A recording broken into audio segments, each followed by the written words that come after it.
Okay, first I'd like to say in accordance with the requirements of the open meeting law, please be advised that this meeting is being recorded and broadcast over Lunenburg Public Access. We have a pretty full agenda tonight. I'm not sure we'll get to everything, but we'll certainly get to the first things, which are, we have public hearings scheduled. We have 3 this evening, and this is a continuation of a hearing from one of them. We have a hearing first.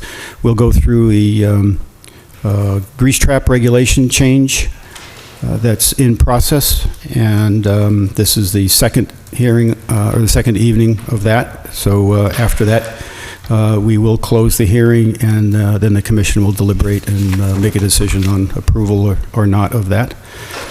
We'll also go through the bylaw change, which will be presented at town meeting on implementing regulation change process into our bylaws. So that'll be the second one. And then the third one will be, we've been working and reporting, you're probably familiar, on the update to the CWMP, the Comprehensive Wastewater Management Plan. So we'll be reviewing that tonight, and we'll be kind of doing that.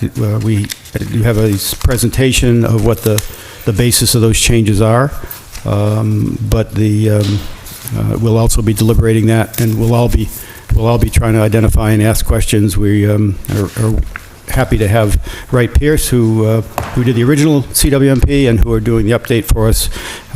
Kevin Olson and Matt Corbin are here tonight to help us all understand everything we ever wanted to know about the update to the CWMP. Okay, so without further ado, we'll start the presentation for the first 3 hearings. I'm sorry. Are there any public comment? I'm not used to having so much public.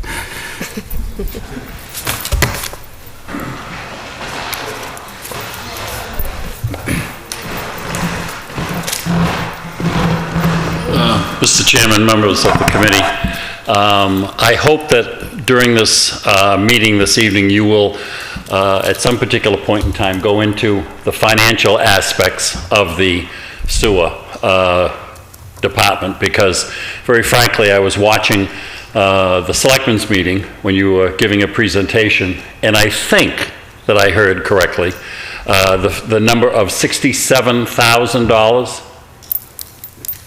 Yes.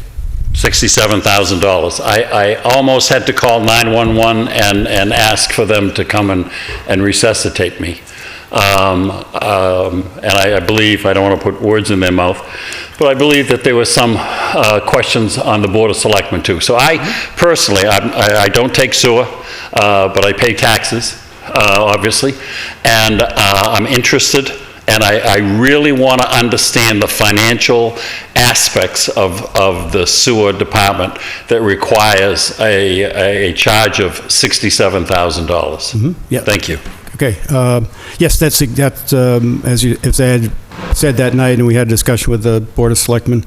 That's of key interest to all of us, the Commission as well as the Board of Selectmen. And I'm glad you bring it up. I certainly think you don't have to be on sewer or even in the sewer service area. Everyone should be interested in the sewer, as in everything that's going on in town. So I'm happy to have you come forward, and because maybe someday you will be on sewer too. So that's okay too. Okay, yeah, that we will absolutely get into that. That's probably the most meaty discussion of the whole CWMP update. So, any further public comment? Yes. If you could please come up and introduce yourself, your name and address. We all knew who Dave Rogers was, so we gave him a pass. Wow. Is this the right time to ask questions, or do I wait for the other part of the agenda? If there are questions specific to one of the hearings, it might be best during the hearing when you have some information, and we will certainly open up to public question and comment during each phase of the hearing. So if that'll serve it for you, then that's good. Okay. Try one more time.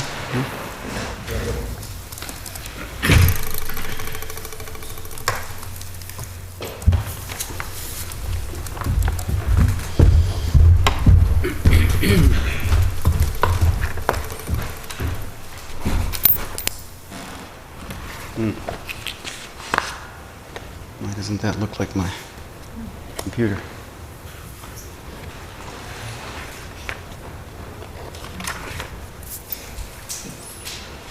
Okay, I'm already having technical difficulties. What's on the screen here is not what's on my computer.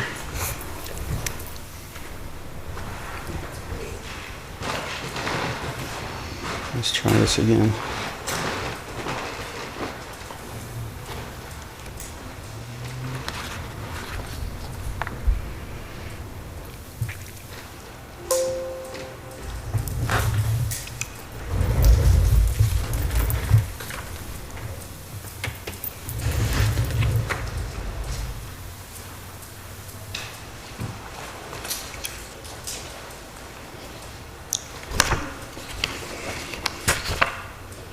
It's searching. I'd like to start, though. Hopefully, this is going to find itself. There are handouts for the people in the audience, which is who this projection is for, anyway. So people at home will hopefully be able to see it on their screens.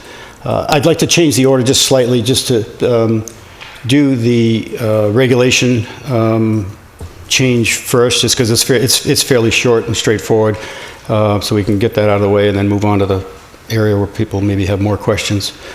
So let's go down here. Okay, so the first subject here is what will be Article 36 at town meeting, and it's an article to change our bylaws to add a regulation change procedure. So again, this is adding a procedure to the bylaw which controls the method in which regulations, which are the controlling documents a level down, are changed. The reason for this is that regulations can have a very significant impact on residents and business establishments, and currently it can happen at any open meeting, any open posted meeting, a regulation change can happen, and as long as it's on the agenda as a subject. So they can happen, without much fanfare or without much public knowledge, which our commission and actually the Conservation Commission pointed this out and became concerned about this in their world. So we've been working together to try to come up with a common strategy, at least between these two commissions, of how we should go about a regulation change that really assures that the public is aware of it as best as possible, as opposed to just a posting of a meeting.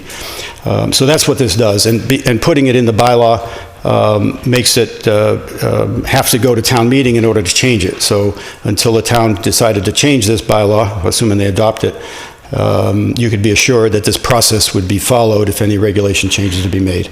So the key here is to really improve the public awareness and hopefully to increase their participation in the regulation change process, so that when these things are implemented, people are aware and they've had the opportunity for input.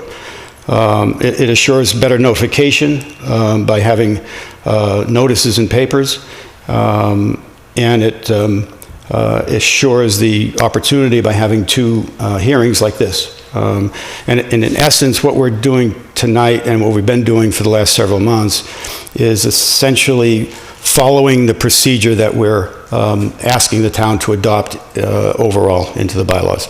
So this would be one of the steps in the new procedure that would be required in the future, whereas right now we're doing it because we believe it's the right thing to do. Okay. So the regulation change process that's being proposed, basically the Sewer Commission or any commission that would adopt a similar process, would draft the changes in our working sessions and open meeting as normal, regular, posted open meetings.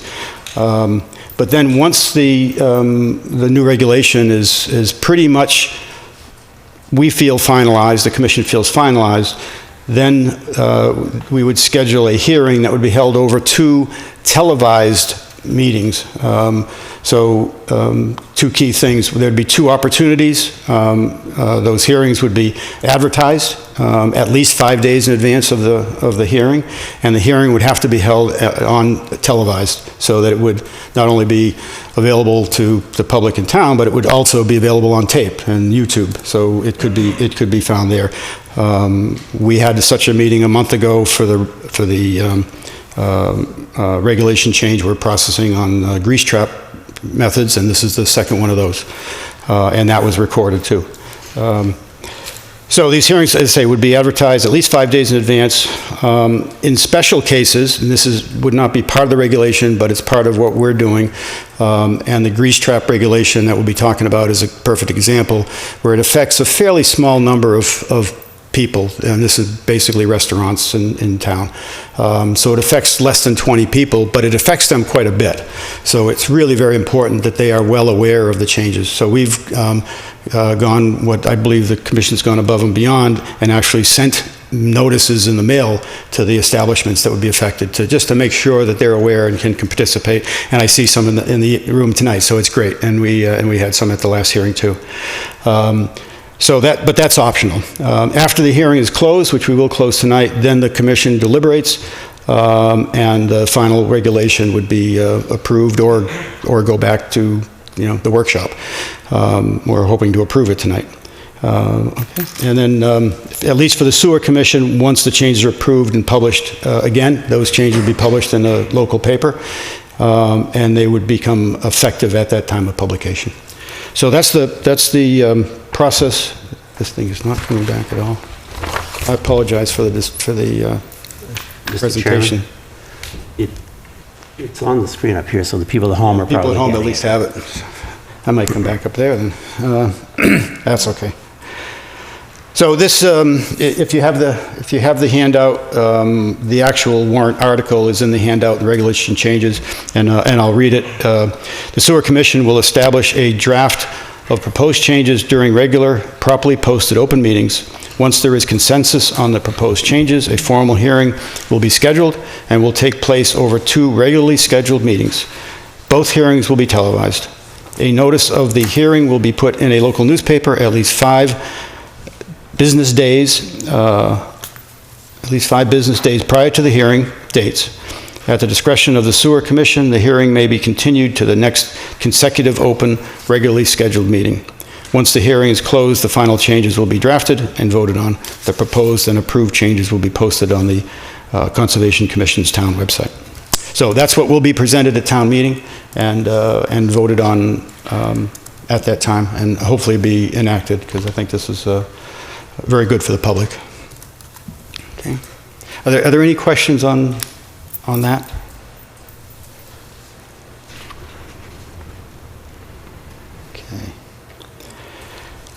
Okay. We'll go on to the, speaking of regulation changes, the rules and regulations for the oil and grease trap interceptors for food establishments. Okay. Some background on this for, it's probably old news to the business establishments, but to the rest of the public. The Sewer Commission's been putting an awful lot of time and energy into achieving full compliance for the regulations for this, for grease and going into our system. And we, quite frankly, have not been very successful in getting full compliance. It's really an issue because grease in the system costs us all money. It's not just a restaurant issue. Grease in the system affects our pumps. Most of our operation costs are because of the pumps. We have 10 pumps in town, and grease has a bad effect on the pumps, just the same as it will in the homeowners. If you put grease down and you have a pump that pumps up in your septic system, then you need to be very careful, and in general be very careful with the septic systems. But our systems and our pumps and our equipment are very prone to failure when there's too much grease. So this is very important to us.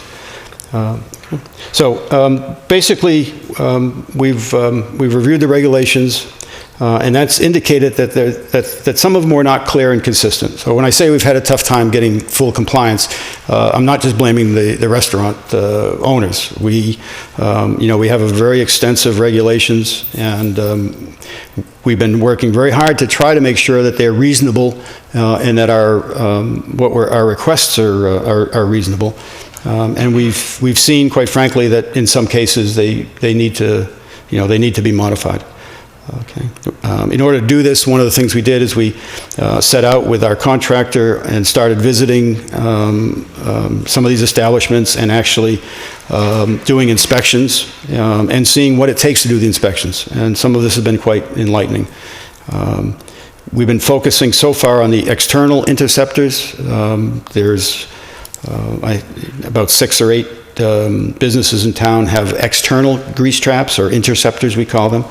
And these are particularly problematic because they're very similar to your septic tanks at home. They're large concrete structures. They have large, they're like a manhole, like a street manhole, that in order to inspect them needs to be taken off, which is not easy, not something you want just anyone to do, and can be quite dangerous if you don't do it right.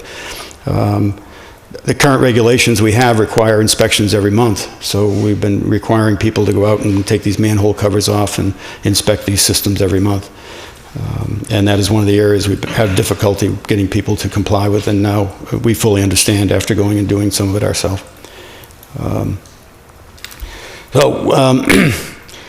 Based on these visits, we concluded that a major review, and change in the approach was required, and that's what we have come up with. So what have we done to date? Over the last 2 months, there have been many posted agenda items where review and updates, have been drafted. So we've had many meetings on this during the drafting of these changes. We've worked with our contractor, our system operator contractor, who supported our inspection. We've had at least 2 televised sewer commission meetings and 1 televised finance committee meeting where we've announced our plan to up-to-date the regulations and hold the meetings. We've placed a hearing notice in the March 18th, and then 2 weeks ago, Lunenburg Ledger. And we've sent letters, as I said, to all of the affected people to let them know that this is going on, so we can hopefully get their feedback and especially their buy-in to getting on track with meeting all the requirements. So in short, the goals of this regulation change. One is to modify the annual permit and fee process. We're making it simpler, a simpler fee structure instead of a 3-tier structure that we've had historically. We're reducing that to a 2-tier. So it's black and white. You either have been compliant or not. We've established a separate fee for businesses that have only internal traps and businesses that have external traps. They're fairly different, and you'll see part of why we've set 2 different fees up on that. We've adjusted the fees to cover the unique costs of managing the program. Our goal is to have this part of our operation essentially be self-funding. To try to get the costs where the costs are generated, which is at the restaurants and establishments, because we put a lot of effort into it, and we have our contractors putting a lot of effort into it, and we don't believe that it's fair that excess costs should be borne by the homeowners who really aren't creating any of the costs or issues. So that's another reason we've adjusted the fee structure to try to get the cost of the program, again, where the costs are originating. We've done a lot to clarify the permit requirements and the consequences of those. And once this is implemented, hopefully, again, with everybody's buy-in and at least understanding of what the requirements are, we fully expect to become much more diligent in terms of non-compliance and applying appropriate fines and fees for non-compliance. We've also updated the request form, so it also serves as a high-level confirmation of understanding. So we put a lot of the key requirements right on The permit, this requires an annual permit. So annually, when the restaurants fill out their permit form, there are sections on it to be checked off, so that to remind them of what the key requirements are, and to get them to acknowledge that they understand it. Or if they don't, then great, come talk to us and we'll help explain it. Okay. So one key change that's come out of this related to the external grease traps is because of the difficulty of inspecting these traps and for their establishments that really don't have a lot of personnel that can do this. The Sewer Commission is taking over the responsibility for inspection of the external interceptors, and we will do that through our contractor. So we will so that the particular restaurants will not have to do these monthly inspections. We will take responsibility for that. In this way, not only will we gain more information, but we'll get some good hard data, because we'll actually be taking measurements now of the grease, so we'll be able to feed back to the restaurants how they're doing, how often they need to be pumped. Right now, there's a requirement to pump a minimum of every 6 months, or when a certain level is met, the 25% rule it's called. Most people are pumping every 6 months. We may well find that some people, when we actually take measurements and do detail inspections, we may find that some establishments only need to pump every 9 months. Some may have to pump every 3 months. Depends on on the establishment and their in some cases, their maintenance of their internal traps. So we're hoping to get data and be able to actually make it better for everyone, and not be pumping things that don't need to be pumped, but also not letting things go and put grease in the system that should have been pumped. Okay. So we've spent a lot of time clarifying the requirements of when we say grease trap inspection, exactly what that means. We've added measurements, so when inspections are made, it's not just lifting a cover and looking in and saying, yep, there's grease there. It's actually making a measurement, because without a measurement, you can't tell really whether it needs to be cleaned or not. It's going to have grease on the surface. Reporting requirements, oops, where'd it go? The reporting requirements have been modified and simplified, and in some cases reduced, particularly for the external, since the external, we're taking responsibility for that, then the reporting on those is going to be reduced, quite frankly. And then we've also updated some parts that just were not consistent or were not clear with the state regulations. And then there's some other minor changes too that we can go through. So regarding the annual fee, permit fees and process, so some additional information is going to be required on the application. So the application form, a new application form will be, has been established and is part of this review process, and is available in the handouts. The form will include key elements of the program and serve as a certificate of understanding, as I said, between the applicant and the Sewer Commission. So all the establishments are going to be required to provide a schematic of the plumbing to be able to discharge into the system. So when I say schematic, this is not an engineered drawing. It can be something that anyone can do. It's just a matter of identifying equipment, floor drains, and connecting them as they can be. They don't have to be a layout of the building, but we need to see how everything is connected, whether floor drains are connected to a grease trap or whether they're connected to the normal flow or system. So, and I have a very simple schematic that I did just to show you how simple it is. It's a hand-drawn thing. It just has to include all of the methods of entering the system, whether it be floor drain, mop sink, three-bay sink, dishwasher. Okay. They say we're going to simplify the fee structure from 3 to 2 tier. And we're going to adjust the fees to cover the costs, as I said.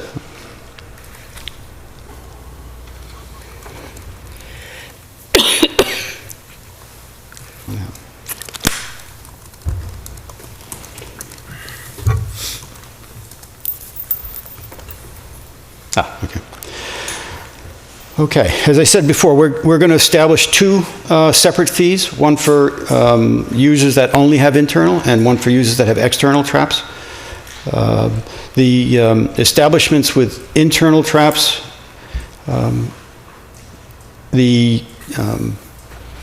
fully compliant, so there's two categories, either you've been fully compliant in the prior year or you haven't been. If you've been fully compliant the prior year, the fee is going to go from $50 to $150. If you've been non-compliant in the prior year, the fee will be $350 a year. Establishments with the external interceptor, which there was no such category before, fully compliant fee is going to be $450 a year, and the non-compliant fee is going to be $650 a year. And again, that's a reasonable amount of money, but we're removing a requirement for somebody to go inspect their interceptors every month. So we're taking on that responsibility. Okay. We're requiring an as-built drawing of interceptors. And because many people may not have these, especially they may have moved into a facility and they don't really know what's in the ground.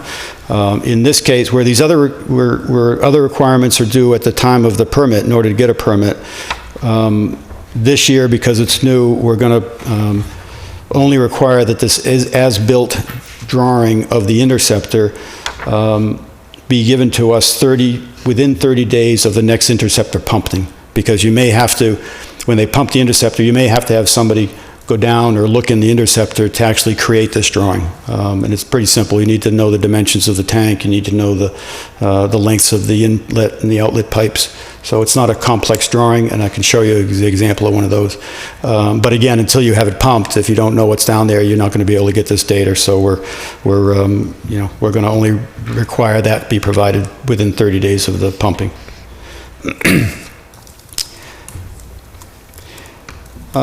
Regarding the permit requirement and consequences, permit application fees must be submitted 30 days in advance of the effective date of July 1st. So the permit runs from July 1st to, full year to July. We want to get everyone, all these permits, 1 month in advance, so that we have time to make sure we've got them, that they're complete, they have all the information on them that's required. So on the 1st of July, there is no question, everything is good to go. Okay.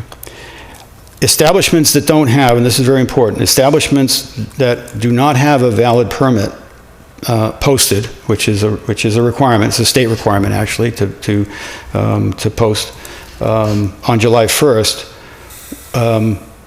will not be allowed to dispose of, fat oil, grease, waste water into the system. Okay? So no permit, no permit to dispose of the waste. Now, we're not going to turn the pipe off, but what we will do, and it was already in the regulations, is we will notify the Board of Health, the Board of Health does get involved when people don't have an ability to dump their waste. So that would be a significant problem. So this is very important. We really want to get everybody up to speed by July 1st. We don't want to have to go the Board of Health route. In parallel with that, if there is no permit, there would be additional fees. Per our regulations, we have the ability to levy fees for non-compliance, and not having a permit would certainly be non-compliance. Okay. Other requirements that we've tried to clarify: grease trap inspections. We've added language to this. This needs to be done weekly. These are internal traps. These are small units that are associated with dishwashers or 3-bay sinks. Right now, the current regulation simply says inspect. It doesn't say what that means or what inspection is. The new requirement is that the inspection is actually a measurement of the grease that's in the system. And if the grease exceeds the 25% rule or the manufacturer's recommendation, then it has to be cleaned. Now, that could be good or bad. If you've got good habits and there's very little grease collecting, then you don't have to clean it so often. If there isn't, then then you need to clean it whenever it meets that 25% rule or the manufacturer's recommendations. Reporting requirements. There are inspection logs that need to be kept up to date, and they need to indicate the measurements. They can no longer just be a check. Yeah, we inspected it. There has to be a number written down that is the depth of the grease. Our contractor, one of the things that we will be doing and one of the services we will be helping all these restaurants understand how to measure it, and even giving them tools if we need to help them out so that the measurement is a simple and consistent thing.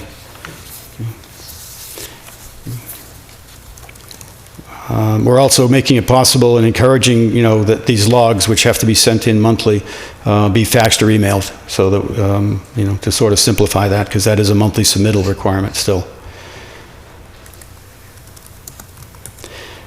As I said, the for external monthly inspection requirements have now shifted to the Sewer Commission. So we will be doing that, as needed and as frequently as the data indicates. We'll inform the establishments if pumping is needed. It needs to be done more or less frequently. So hopefully we'll have most people that we can say you don't need to pump it every 6 months. Maybe you can go longer. But that's a lot up to you of how much grease you let go in the system. When a external interceptor is pumped, we are requiring that the hauler measure the grease prior to pumping in the interceptor and record that on his paperwork, and that the establishment send that in with their pumping report. So that'll give us the indication of how much grease is in there. And we have talked to a couple of the haulers, and this is not unusual for them. They know how to do this, so this is not really much of a new requirement. It's basically taking a measuring stick and measuring the grease. It takes very little time, and they see no problem in doing that. For establishments that have an external interceptor, although all of the, I believe everyone that has an external also has some internal grease traps also, which is good, and if they're kept clean, then the external one should need less pumping.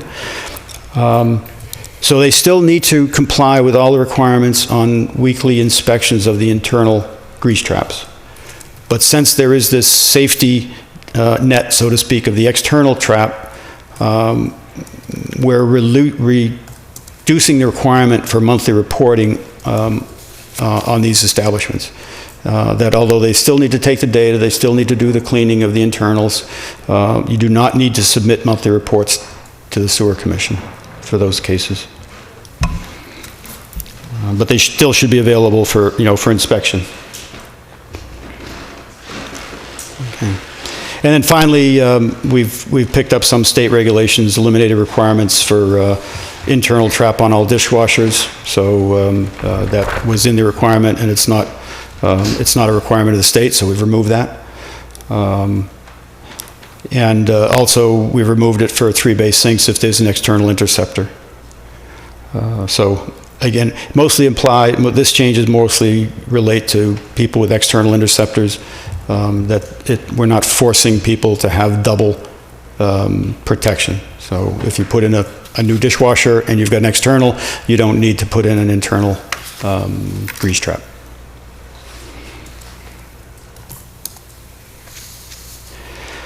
Another area we changed when we reviewed, we found that there were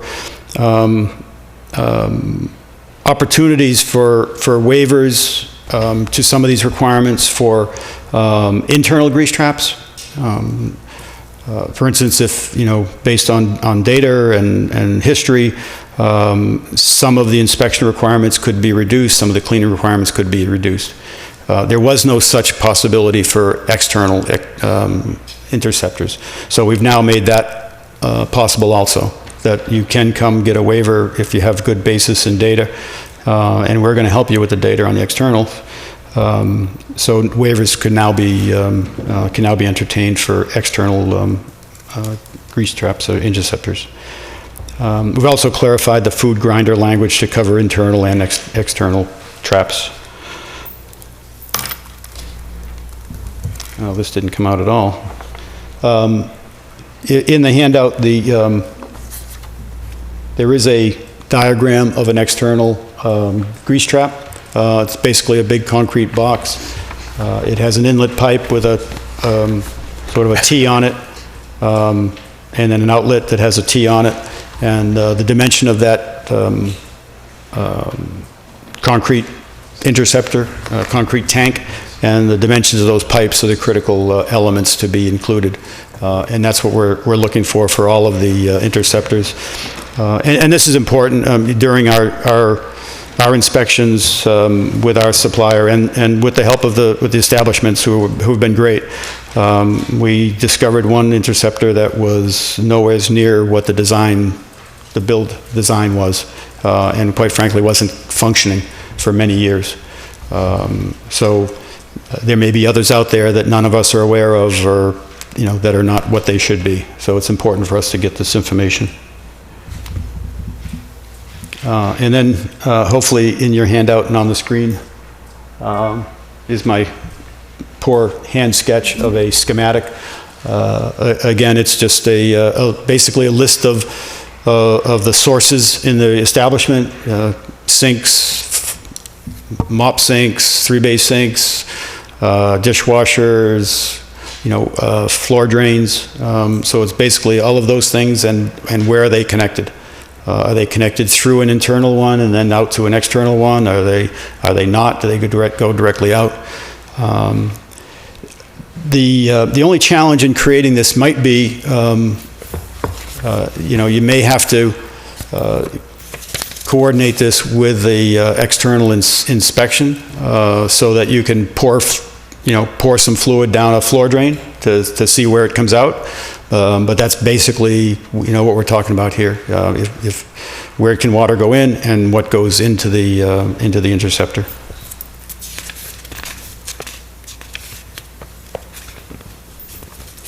We're also providing a sign that per state regulation is, needs to be posted. And so we'll provide those for you, and they do need to be posted inside, and that is a state regulation. And it basically says, this grease trap interceptor shall be inspected and thoroughly cleaned on a regular and frequent basis. Failure to do so could result in damage to the piping system and the municipal or private drainage systems. So that's an overview of the regulation changes, and I guess I'd like to open it up for questions or discussion at this point before we close the hearing on this particular item. Yes. Could you, just so people at home could come on up and introduce yourself and advertisement for your business? Hi, I'm Colleen Flanagan, owner of Sean Patrick's Restaurant and Catering in Lunenburg. One of my questions is, when we start July 1st, is everybody kind of starting on a clean slate sort of thing? Mm-hmm. Okay. Like, we all going to have kind of the same fee this July? Or are you going to be doing the non-compliant, compliant, different fee? It's always been a fee related to compliance versus non-compliance. Okay. There used to be a fully compliant, the very not compliant and a kind of compliant. So, if we didn't make this change, it would still be that. And, but now, we've simplified it, so you're either fully compliant or not compliant. I would have to say that chances are it is going to be a level playing field, because I'm not sure there's anyone who's been fully compliant for a full year. Okay. My other question is, what happens if we get a waiver on the external grease trap? What does that mean? Does that mean no inspections? Does that mean the fees go down? What does it really mean when you get a waiver on the external grease trap? It would be difficult to get a waiver on the external, because you'd have to show that, well, I'll read it right here. You'd have to show unusual circumstances to not be able to put one in, or you don't have enough property to have an external. You still have to have one. We have one. Yeah, you do. You have one that works pretty well, too, if I remember correctly. I believe so. Yep. Yes, you do. You do. It's cleaned well. I guess John's exactly right. Whether you need one or not is pretty much by the book, the plumbing code and the state regulations. The waiver, where the waiver might be applicable, for instance, there's a business that has an external grease trap in town. Yeah. They've stopped serving food. They're now just a convenience store. Oh, okay, I see. So they could very well come in and ask for a waiver to not have to have this pumped every 6 months, and we could give them a waiver. Now, maybe I don't know what the new requirement would be, but that would be a good example where you simply aren't using it. You don't have you're not really generating grease anymore. So, but you're not going to take it out of the ground necessarily. All right. Can I get those packets? I didn't. Oh, sorry. Yep. There's some there, Carl. The schematic, that handout I had for the March 29th one, it's not here, so I can make sure it's online. Okay, on the web? Yeah, on our website. Yeah, okay. So the schematic we'll put on the website for people to look at.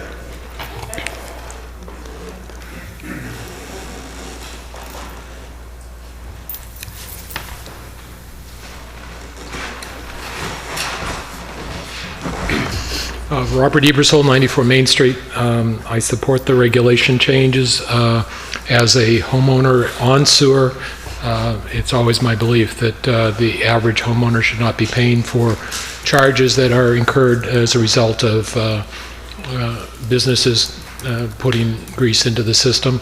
Also note that I know that part of your requirements are to send these to the City of Leominster and the City of Fitchburg as part of the process of approval, because they have to approve what you do, because you're sending the items to them. And I know that they have grease trap regulations that require the restaurants to have the thing on that. So this all appears to be consistent with what's going on with theirs, and I support the regulation. Thank you. Thank you, Bob. Okay, if there's one more question. Well, I wanted to wait until the folks that are directly affected.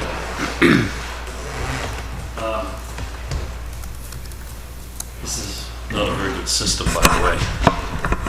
Anyway, you mentioned that you wanted this whole process to be self-sufficient.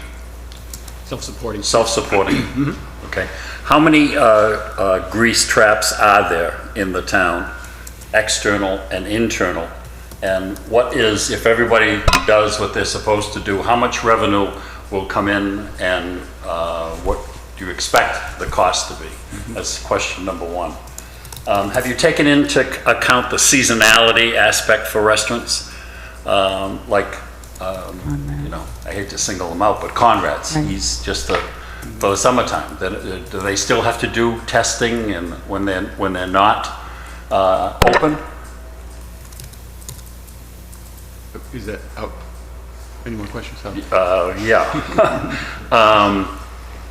Is this effective the 1st of July of 16?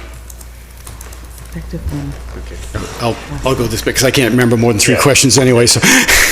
Sure. It's effective is when it's published, as I said. So when this new regulation is published, it's effective.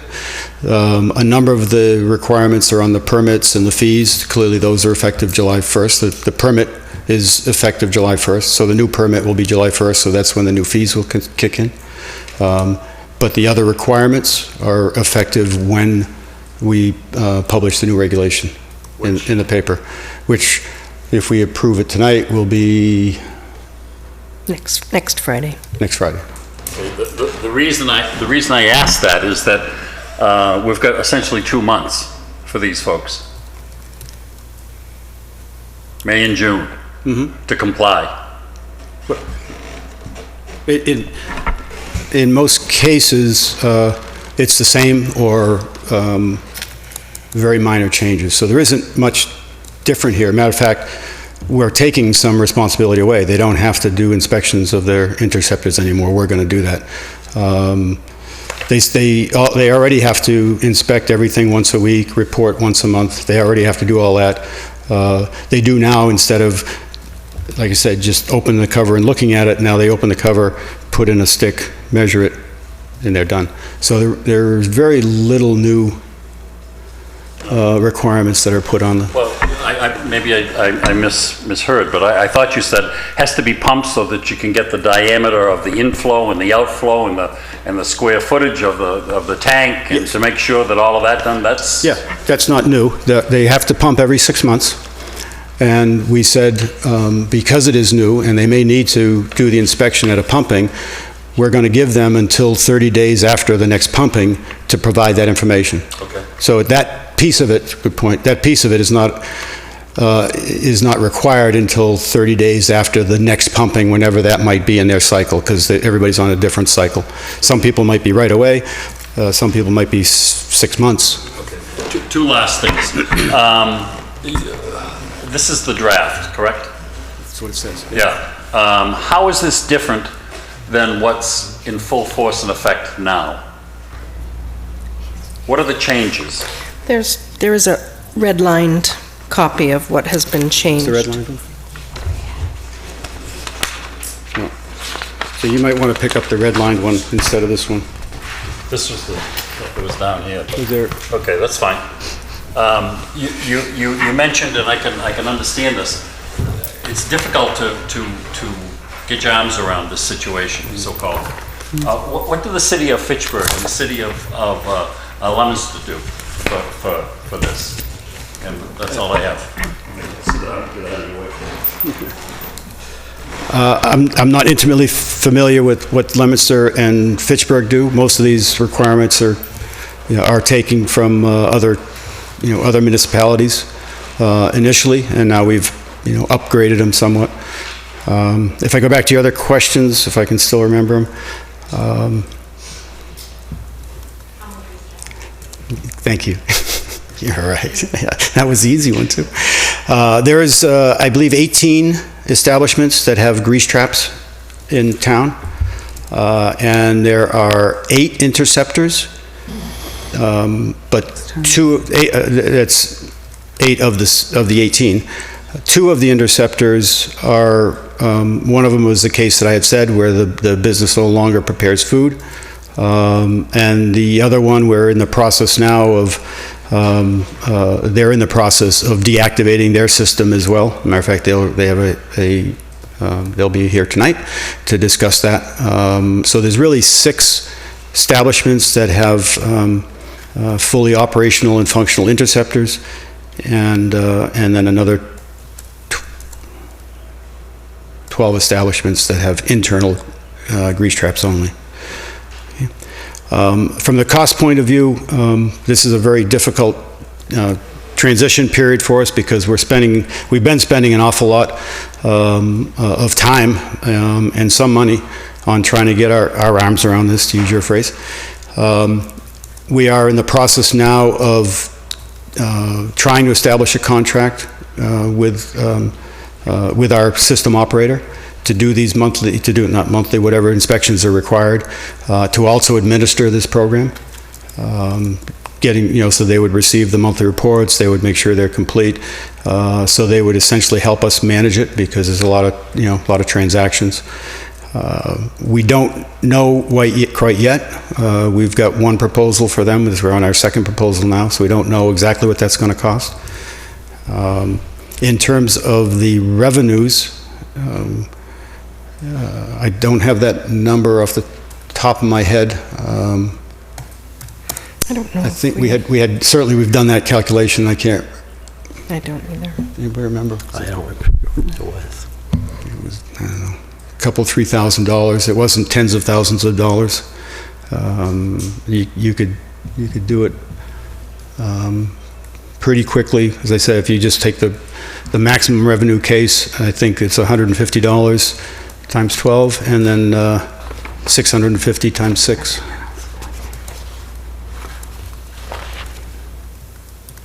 We're not going to achieve our goal. I'll be honest with you. We're not going to achieve our goal of breaking even this first year, but we're fully hoping that people become compliant. Then there's a lot less maintenance, a lot less cost.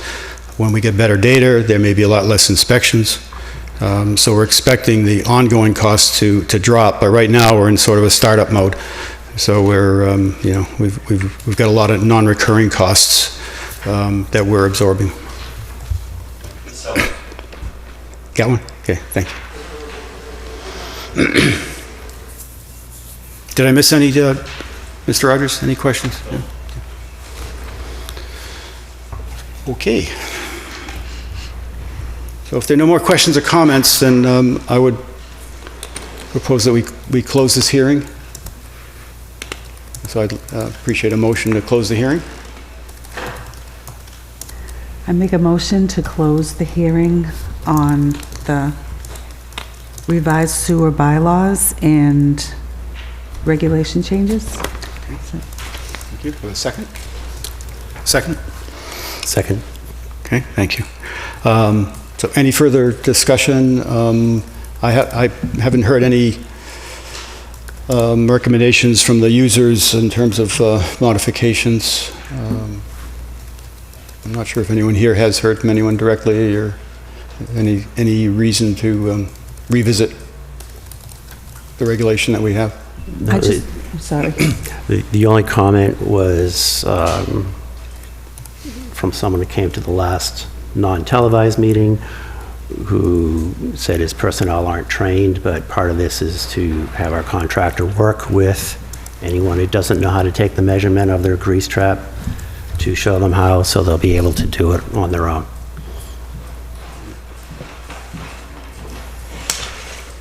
Yeah, thank you, John, for reminding me that was a good point. So I think all I can offer is that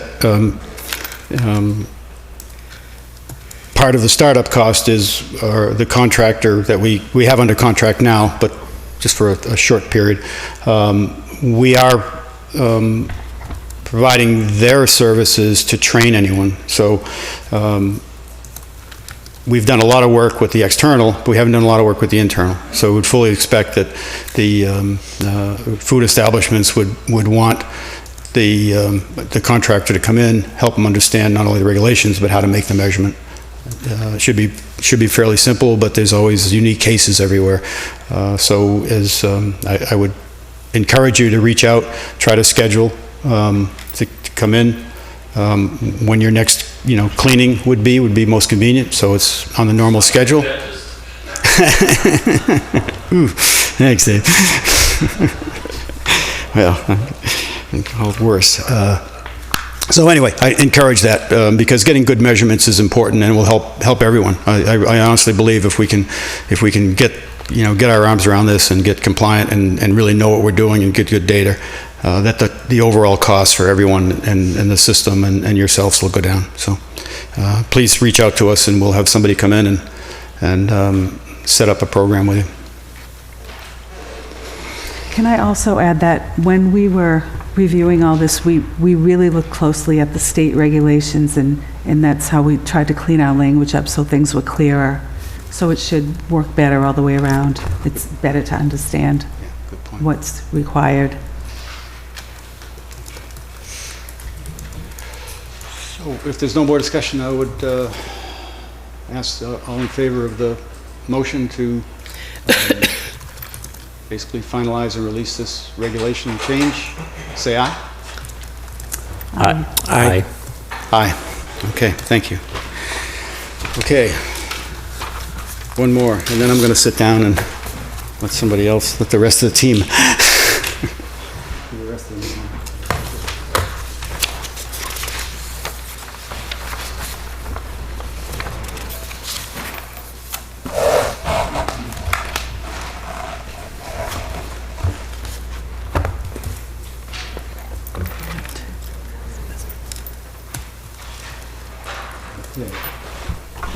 All right, I hope the right one came up, so if, Matt, if you see a clue that this isn't the right one, give a shout, will you?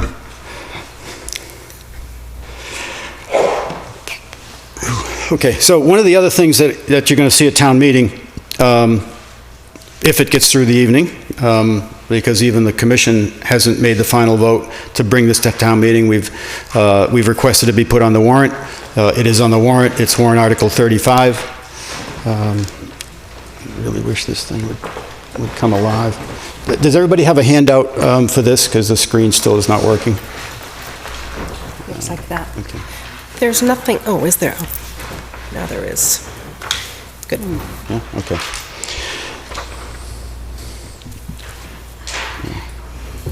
Okay, as I said, this will be warrant Article 35. And it basically is to update our comprehensive wastewater management plan. Just a little background, the original comprehensive wastewater management plan, CWMP, was finalized in 2010 and approved at the town meeting. And both those things are significant. One is 2010 is 6 years ago, so things have changed in 6 years. And secondly, this is a document that really is critical to the wastewater plan for the town. And that's why it's important for the town to be well aware of what it says and where it's going, because this is the document that the Sewer Commission uses to basically guide us in our decision-making processes. So we will be taking this to town meeting, I hope, if it passes tonight by the commission.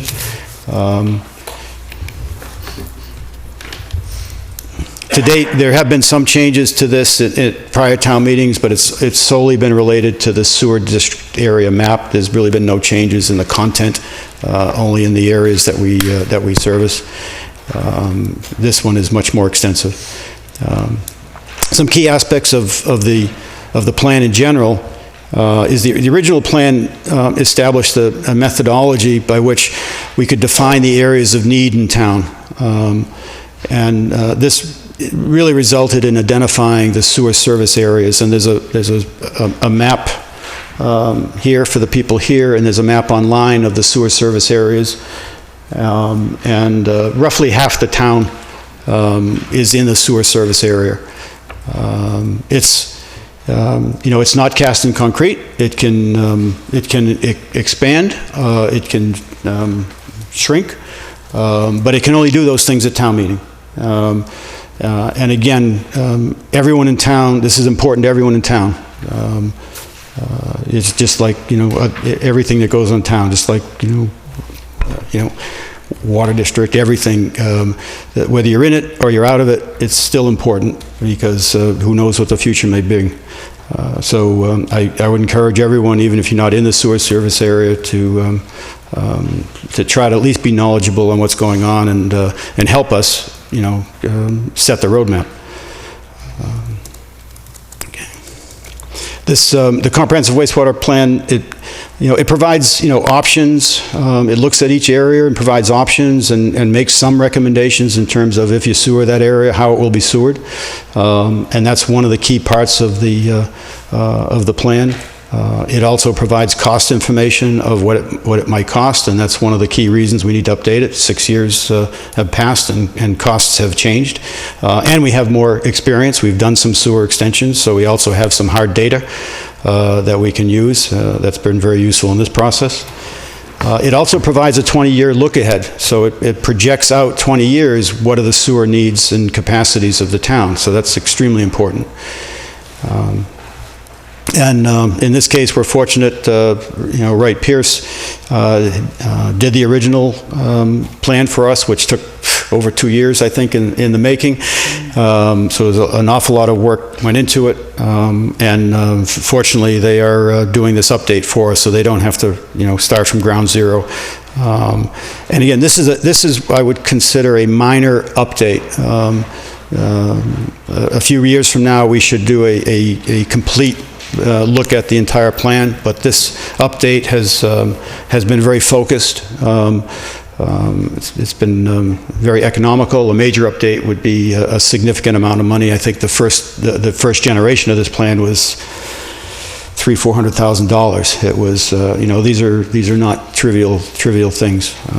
So relatively speaking, this is a few orders of magnitude less than that. So the areas that we've proposed change is we've modified the infrastructure plan to send all of the future designated need areas wastewater to Leominster, whereas in the current plan, some areas yet to be sewered were planned to be sent to Fitchburg, and most were sent to Leominster. By doing this, by having a plan that takes a look at all of the implications relative to sending everything to Leominster, it allows us to reduce our operating costs, because Fitchburg's rates, at least today, I don't know what they'll be in 20 years, but at least today, we pay Fitchburg about 60% more than Leominster per 100 cubic feet of wastewater, so that's pretty significant. So we don't want to send a lot to Leominster, to Fitchburg, if we don't have to. It does, we recently had to get some more capacity from Fitchburg. In order to do that, we had to help them pay for the John Fitch upgrade in order for us to buy the capacity to simply support people who we had already had obligations to provide sewer to. Okay, so not for the people connected, but there are a lot of people along the line that have the right to connect that aren't connected yet. So we have to make sure always that if you've paid a betterment and you're on the line, we have to assure that there is capacity that you can all connect. 100% of the people can connect. So we need to make sure we protect that capacity. And we were not able to do that with the agreement we had with Fitchburg. So we had to go renegotiate an agreement with Fitchburg, an IMA, intermunicipal agreement, to get more capacity. Unfortunately, that capacity came at the cost of helping to increase the capacity down the John Fitch. That's where this goes. So we did not want to sign up for any more capacity than we absolutely had to, and pay for more of that than necessary. So that's really what initiated the drive to, can we send this area to Leominster instead of Fitchburg? And there are two key areas that really affected. There were two areas we were going to send to Fitchburg in the original plan. One was Lower Mass Ave, which is the area just behind and to the left of Walmart, between Walmart and Fitchburg, that area, which is not sewered yet. But in the current plan, if that were sewered, it would be sent to Fitchburg. And that includes the area of the Highfield development, if and when that occurs. The other area that was planned to be sent to Fitchburg in the original plan was what we call Area 10, which is Mass Ave, Beale Street area. And for those in the audience,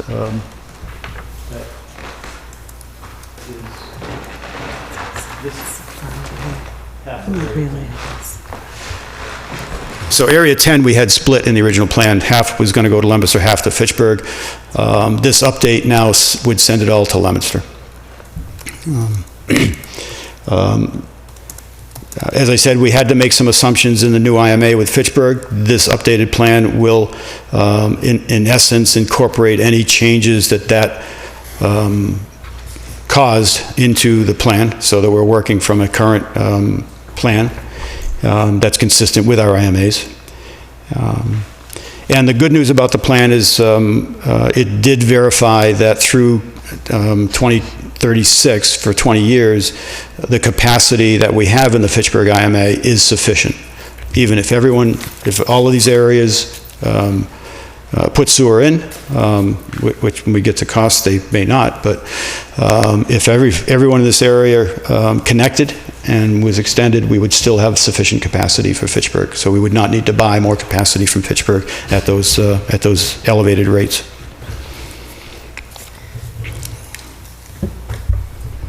Okay. Okay.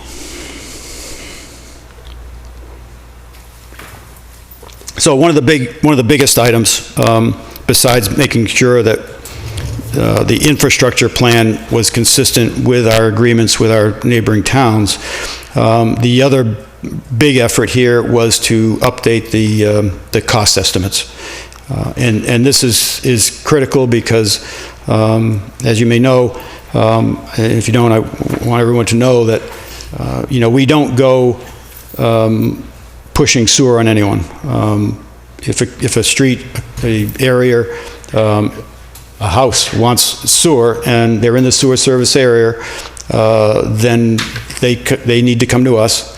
If it's a whole area, we're delighted to work with them to go through the process of the surveys and the people. But the first thing that anyone wants to know when you ask them, do you want to go forward with a betterment, is what's the cost. So it's very important that this document be reasonably up to date in terms of cost estimates. And as I said, everything in the current one is 6 years old, and quite frankly, got us into a little trouble on the recent betterments because we had old cost data. So all the cost models have been updated in this new plan. They reflect current estimating parameters, and they also have done a sanity check with our current betterment. So the cost models have been updated to, with the so many dollars per linear foot for gravity, so many dollars per linear foot for low pressure and so forth. So those models have been checked against the betterment that's ongoing right now to see if it comes out about right, and it does. So we've kind of validated the models that have been used for these cost estimates with the actual bids we've gotten and the actual work being done. The new costs, unfortunately, they're significantly higher, with the betterment projections ranging from $19,000 to as much as $60,000 before other resident costs. And that's things such as the fees, the connection fees, putting the pipe in the ground. All of the homeowner costs are not in the costs that'll be shown tonight.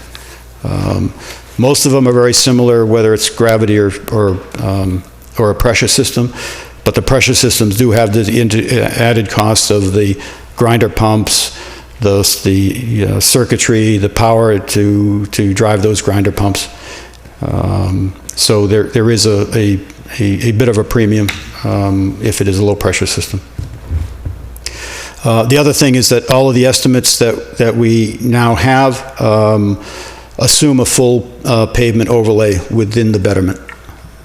Okay, so it may be conservative or not, depending on the condition of the road when we go in, but we've got to make sure that the road is at least equal to the condition before it went in. So we've got to make the assumption that there is a full overlay. Okay.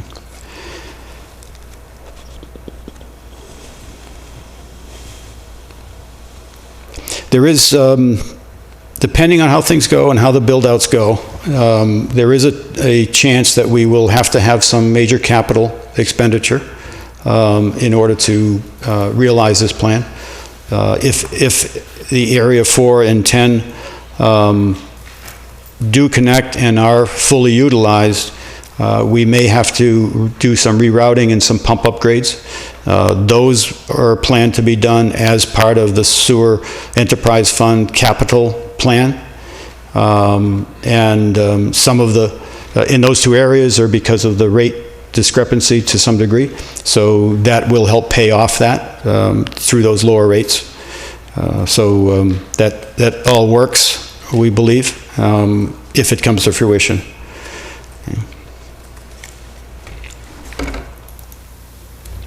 So the costs that we're now projecting, we've got two cost slides. The first one is a very high level.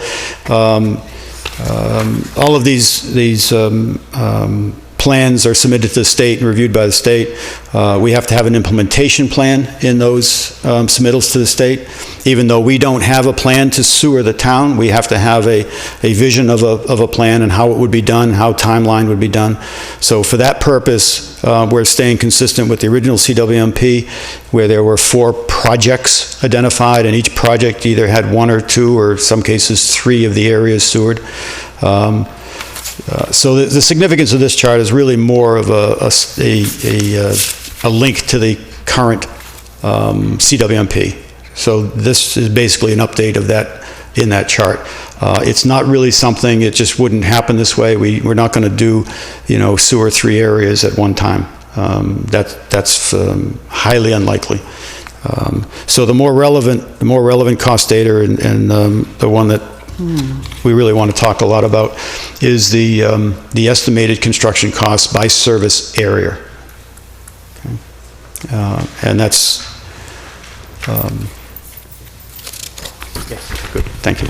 That's this chart. And this is where the numbers that Mr. Rogers referred to kind of pop out at you.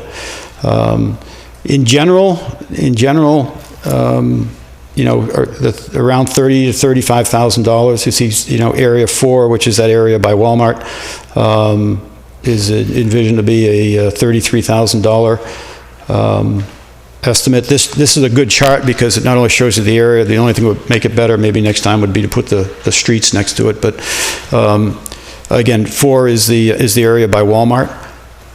There would be 144 units there, so there's quite a few people that could connect. Now, that's the total number of people that could connect, or the number that we would envision the betterment would be spread over. That could change, more likely could go up if some of the lots get divided between now and then. There may be more assessed units, so that, maybe divided by a higher number than that. But as a starting point, $33,000 is what the cost model says for that area. Area 6 is down the Pratt Street area, down Baker Station, even over as far as Pleasant View. So that part of town there, just towards Whalum. That is the easiest one to compare against our current betterments, because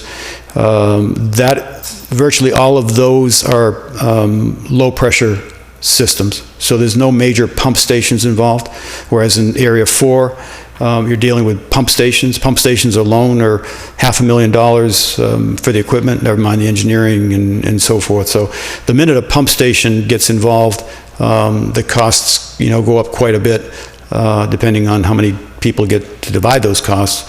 But the other part is there's a couple other bad things about pump station systems, or gravity systems, is they have this pump station. They are more susceptible to I&I, which is a major cost driver and will become more of a cost driver. This is inflow and infiltration. Gravity systems are susceptible to that if you have a crack in the line or a manhole cover, whereas low pressure systems are under pressure, so you're not gonna get water leaking into them. And at least the implementation costs are much less. Gravity, you've got to, have a continuous downhill flow, and sometimes they get pretty deep. Sometimes you hit ledge, whereas pressure systems are generally lower cost to put in. They do put a grinder pump, into the homeowner's cost column. But you can kind of get a flavor here so $19,000 would be the projection for the betterment cost for Area 6, the Baker Station, Whalum area. Area 9 is, go over by Whalum? Yeah, is over in the Whalum area, 32,000.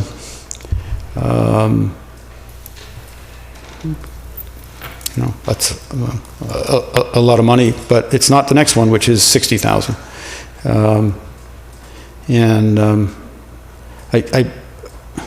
I'm going to go through this list, and then I think because this is such a, a key issue, I'm going to open this up for discussion on this and let our engineers give me a rest.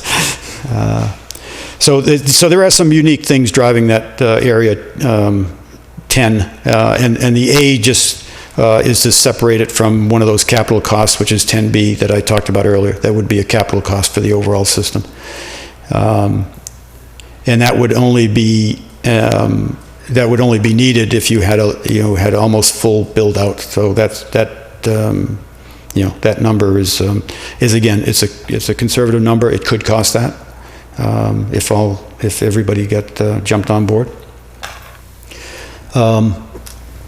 And then the last two areas, 12 and 15, again, they're in the $35,000 dollar range. Where's area 12?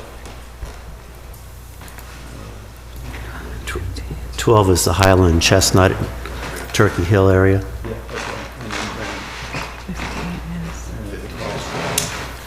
Rolling Hills, Rolling Acres, right? Is it Rolling? Area 15 is Rolling Acres. Rolling Acres is 15. 12 is Highland, Chestnut, and Turkey Hill. Great. Thank you, John. Great. And both of those areas calculated out to be about the same. Again, they're gravity systems, there are pumps involved. They calculated out at $35,000. That's where Highfield is. Highfield would be. So let's just open it up here, because again, this is the big nut, so to speak. So I'd open that up to any comments. Unless I think the $60,000 number probably warrants a few words in advance. Yes, Ann. Where is the 10A? It's. Said that, Highfield? It's sort of bordered by Chase. Chase and 2A. You know where? Chase and 2A. That in that triangle there. So, and that's going to be sort of the. I think you've hit on part of the problem. Is that it's bordered by two state roads.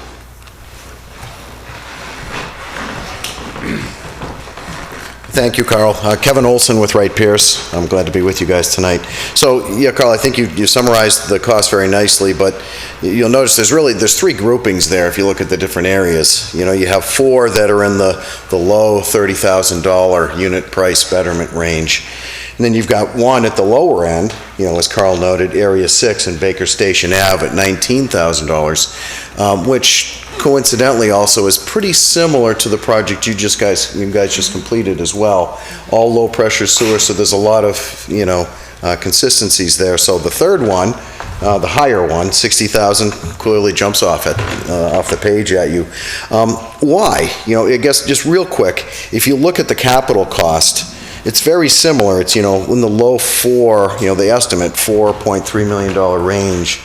But if you look then at the number of units, so you have your capital cost divided by the number of units, it's very simple math. Geez, we only have 74 units there. So that, you have about half the units. So you look at some of the others where you've got 150 and you're at 30. So the quick mental math says, jeepers, yeah, it's going to be in that $60,000 range. So it is high. The density in that area, the Mass Ave, Beale Street area, as Carl noted, hopefully you can still hear me, again, is really spread out there. And the Sewer Commission asked us to go back, and we've been working pretty hard over the last couple of weeks since the Selectmen meeting to really revisit these numbers and vet these out. So we did. We went back and double-checked everything for every area, including this particular area. And it really is just the math. It's because the density's not there. If you contrast that against Area 6, there's 166 units there. So in that Baker Station Ave area, the lots are smaller, the density's there, so you need less infrastructure footage to actually provide sewer. So that's probably, Mr. Chairman, the quick explanation. Hopefully that helps a little bit. The only thing I thought there was some and maybe you mentioned it and I was getting my water, that there was some cost implication of the state roads. Thank you, Carl. Yes, there is two parts of Area 10. You've got a little bit of Chase Road, Route 13, which is Mass DOT, and then you've, of course, got 2A, Mass Ave, which is Mass DOT jurisdiction. So what we did is we actually, Matt, I believe, increased the cost there by about $100 a foot for that gravity pipe. So that certainly does make a difference as well. So thank you for reminding me of that. I see a questioning face. Why did you increase the cost? Very good question. Yeah, Mass DOT has specific requirements for their paving. Their paving thicknesses, for example, are greater than I don't see Jack here right now, but he could probably elaborate a little bit more. So it's just working within Mass DOT roads is that much more expensive. For example, if you had in a town road, don't hold me to this, let's say an 1.5 inch binder, first course and an 1.5 inch overlay, 3 inches total, Mass DOT could be double that, so the thickness of the pavement, the tonnage of the pavement is, an order of magnitude higher.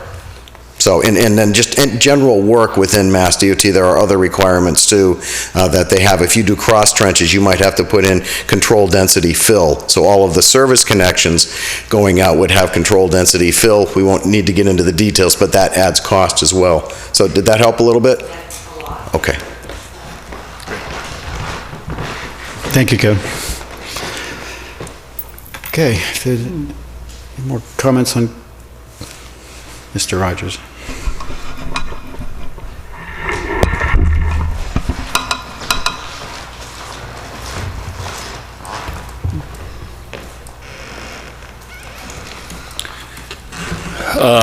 What is Area 25?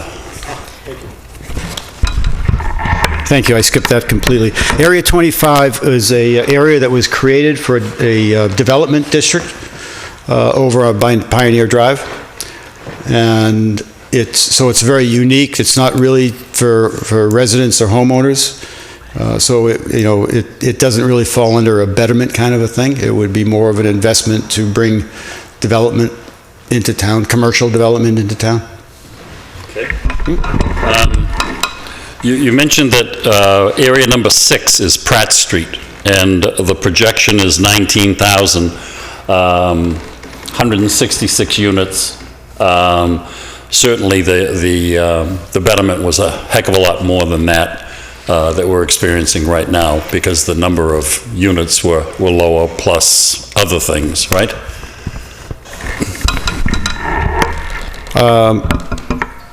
The most recent, which is right around when we started construction, or just before we started construction, the estimate was 23,000. Right now, we're expecting to come in quite a bit under that. So I think 19,000 is probably a good number. Why were we talking about, 30 and 35,000? Was that for additional charges? Because that's the numbers that were bandied about. Yeah, there were a lot of numbers bantied about, and I think bantied is a good word for it, because there wasn't a lot of substance behind some of them. We were talking, when we thought it was going to be 23, I think when you took into all of the owner costs, the lines, the pumps, the connection fees, the I&I fees, you took everything into account, I think it was another $12,000 to $15,000, so you would get up to 35 or so from 23. But now we expect it's probably going to be closer to 19. But the point is, that's exactly where I was going with it, is that there are additional costs. So these aren't the only costs that a prospective tie-in person or family would, right? I mean, it could be substantially more. I think $15,000 is substantial. So, I mean, we can, yeah.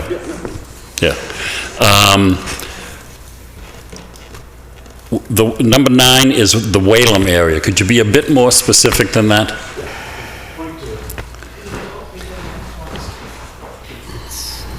Sunny Hill Road and West Street mostly. It's not Whalum.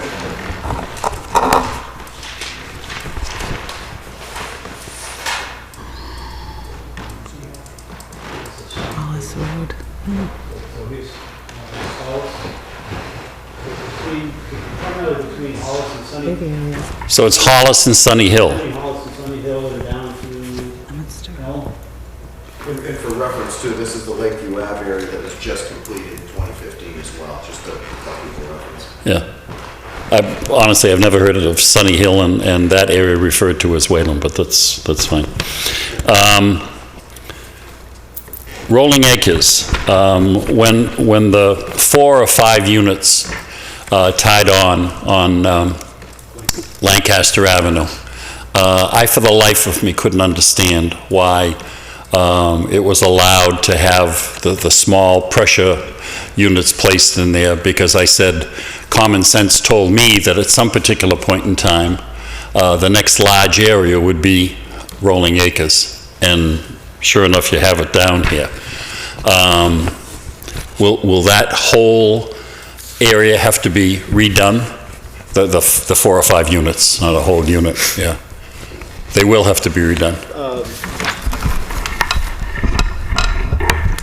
Yeah, that was quite a subject during the whole, again, this is a perfect example of a situation where the residents came to us from that end of Lancaster Road, Lancaster Ave, and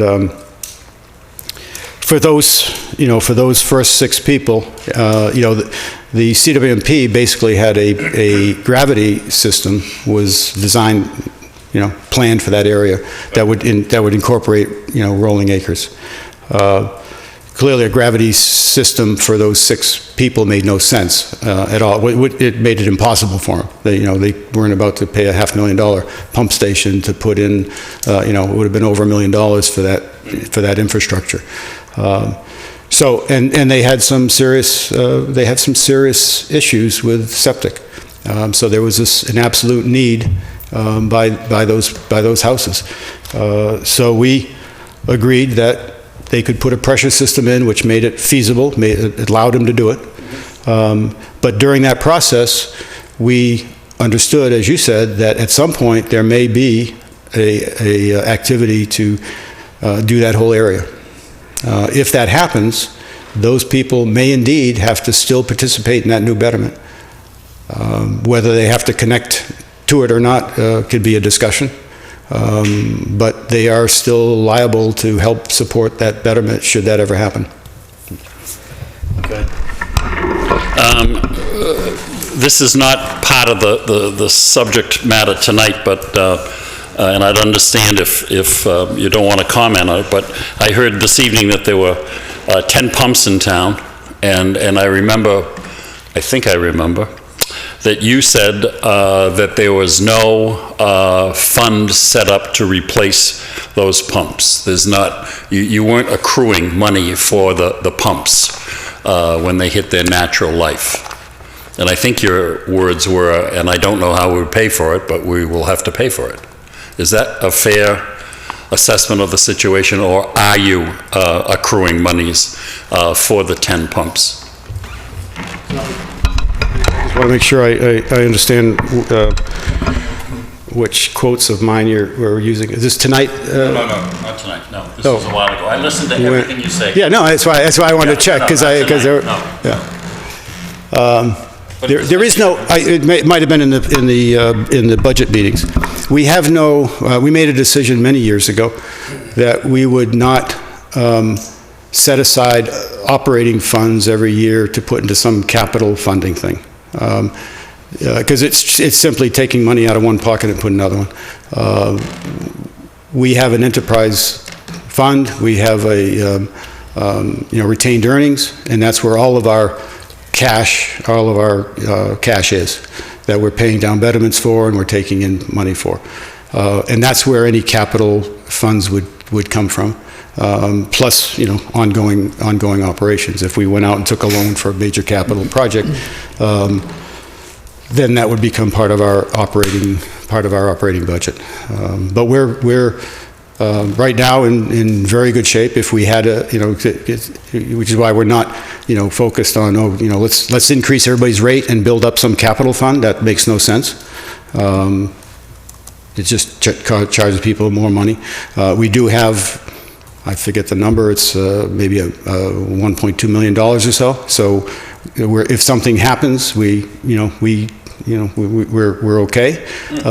Whether we use that or go borrow, those are financial decisions that, the town manager would certainly have some input on. But to set up to take money from people and increase their rates to set capital aside, we've decided doesn't really make sense. Yeah, I'm not suggesting that either, and maybe I misheard you, but I thought that I heard you say you didn't know where that money would come from. I'm concerned about the total revenue from operations and the current costs for the maintenance contractors, because everything seems to be subcontracted out, or a vast majority of it, and the total revenue from betterments and where they are and how this all affects situations. Because when I hear that pick a number, $3 million plus to reverse going from Fitchburg to Leominster, that's a substantial amount of money. Which brings me to the next point. What do we get charged from Leominster, and what do we charge the folks that send their sewerage to Leominster? How much do we mark that up? That's not how we operate. We treat everyone the same. There's one rate, no matter where the sewerage goes. So there's a blended rate. We pay Leominster $4.50 something per 100 cubic feet. We pay Fitchburg eight. Oh, 60% more, if you could do that math. You said $50? No. Oh, 50 cents? You said I didn't say Leominster a 50. thing. No. $4.50. $4.50 to Leominster and around $8 to Fitchburg. So there's a 60% difference between the two. And we charge one blended rate. Our rate right now is 11.5 for 100 cubic feet. 11.05? $11.50. And 50 cents. So we're getting charged from Leominster $4.50, and we're charging $11.50. So $7 more.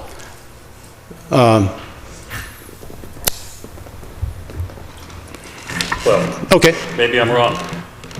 We're paying a blended rate, right? So you'd have to take how much goes to Fitchburg, how much goes to Leominster, determine the blended of what's the equivalent.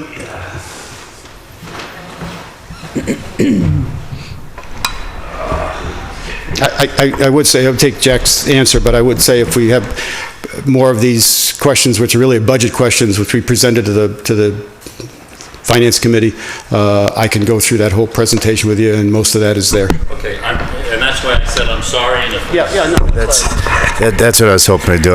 With no disrespect intended, Dave, you know that. I think we're just getting off. The chairman may be involved here, is losing sight of the agenda, and it may be time to get back on point. These are all very important things. Okay. Very important things. That's fine. So maybe we stay on point, maybe we stay get the agenda, and this is, as you all got me, this is why these things go 10, 11 o'clock. Okay, if we could cut it there. That's fine. Did we cut it? Is this still working? Oh, okay. I appreciate that, but other than elected officials here and folks that are employed by the town, and ma'am, I don't know what your particular, are you just a citizen at large? Yeah, so there aren't many of us here, so. There's a whole bunch of people out in the TV land, I'm sure. What's that supposed to mean? We're on TV. We're broadcasting. You had a question, come on now. I think now, to that. Perfect.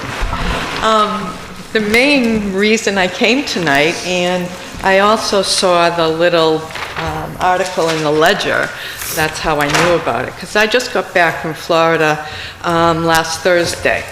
So before I left, the cost, I couldn't tell you what it is. I don't remember, but you had brought down the cost for the betterment even at that point. And now, I don't know what zone I'm in over there and what the betterment would now cost. But that's what I came here for, so I would know how much to expect on my taxes. So there is no definite price. Are these definite prices on this page for the cost? So we won't be charged, we won't be charged then in our December 2016 taxes. Will we have that increase in those taxes?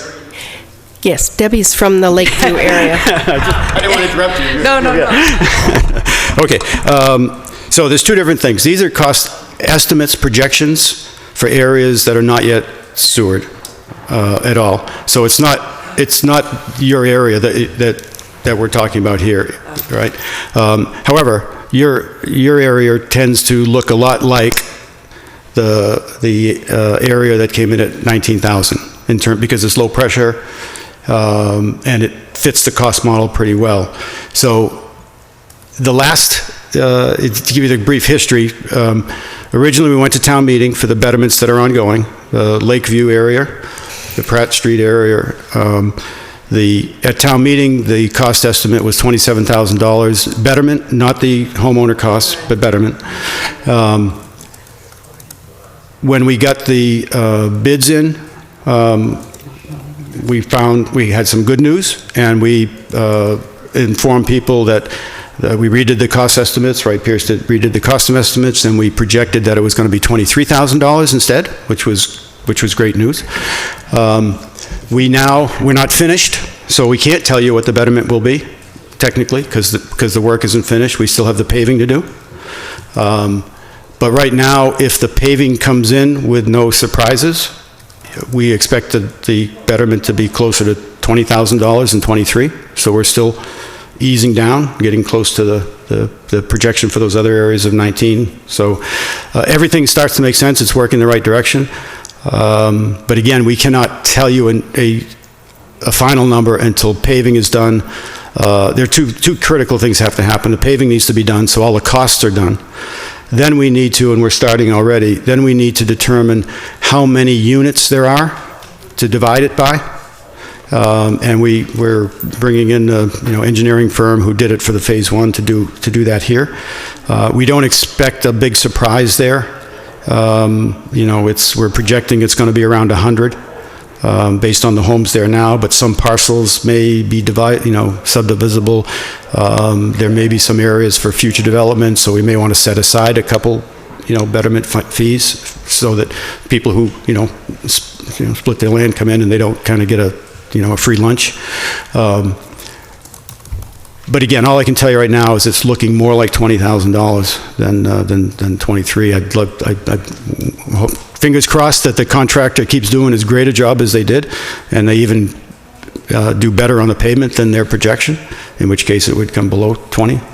So basically, you're not talking about my area then? Not specifically your area. These are areas that may be done in the future. So when people like the good people in your area that came to us and said how much it's going to cost, we went to the comprehensive wastewater plan and looked it up and said, oh, looks like it's going to cost about this. Our first look at it was lower, as you know, and that was the first, so 27 was higher than you were expecting, quite frankly.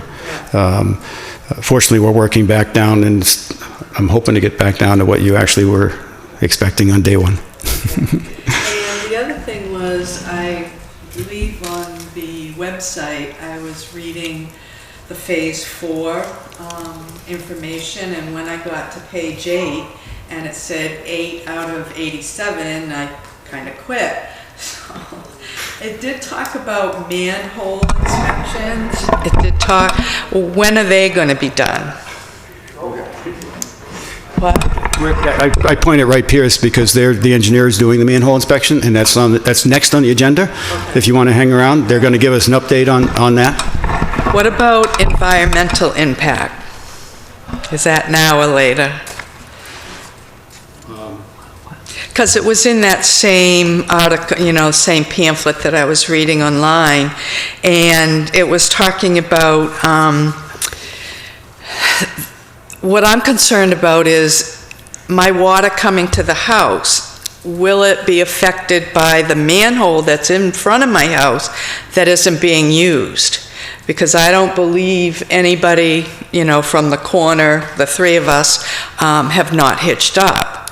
So what happens to that manhole when it collects rainwater or whatever? Is it just sitting there being stagnant? Hopefully it's not collecting rainwater. So there's no water in that now? You know what, Carl? Look, you just got back from Florida. Welcome back. Thank you. My name's Jack. You know what I miss the most? What, seeing The me? roads. Okay. Why don't you have her contact me, come down and visit me anytime. Okay. I can answer a lot of these questions. I'll Okay. answer as many as I can. All right. And maybe you'll feel better about things. Thank you. Okay? Sounds good. All right. Thank you very much. You're welcome.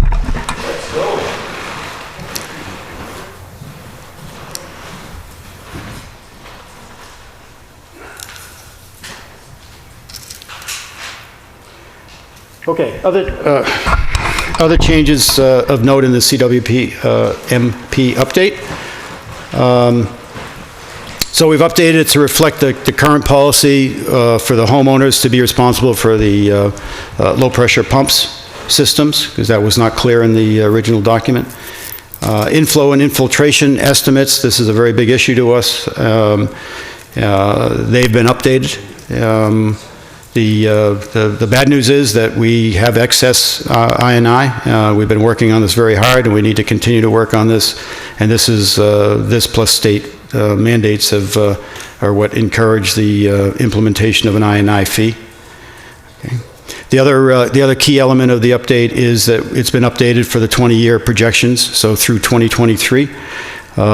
We took all of the information the planning board has on new developments that are in people's minds or in process. It's a pretty worst case thing. It assumes that all of the areas are 100% sewered, and that 100% of the people along the lines are connected. So it's a worst case from a capacity point of view. It does use, on the other side, it does use a 5% growth model instead of what was in the current one of 16%, so that helps for sure. And then the other good news is that the proposed projections do not exceed the Fitchburg IMA, so we would not need to get any more capacity from Fitchburg. If this all happens, if all of the sewer areas are built and everybody in every area connects, we would need more capacity from Leominster. The worst case projection is close to 800,000 gallons a day, and we currently have 500,000 gallons a day available from Leominster.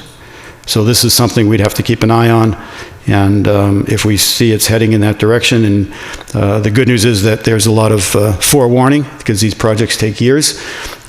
So you're not going to run out of capacity overnight, and we certainly are not going to be surprised by it, and would, as we did with Fitchburg, initiate discussions in a new IMA well in advance of needing any more capacity. So we don't see that as we see that just as something to be aware of. And that's basically the updates to the CWMP. So at this point, before closing the hearing, I'd like to join the team up there and sit down, but open it up for discussion from the commission as well, with Wright Pierce on any questions they have on the CWMP, so that we can, because we need to make a firm, clear decision tonight, whether we accept the update, or if it needs work and we do or do not go to town meeting. So think that over, and I'm on my way up.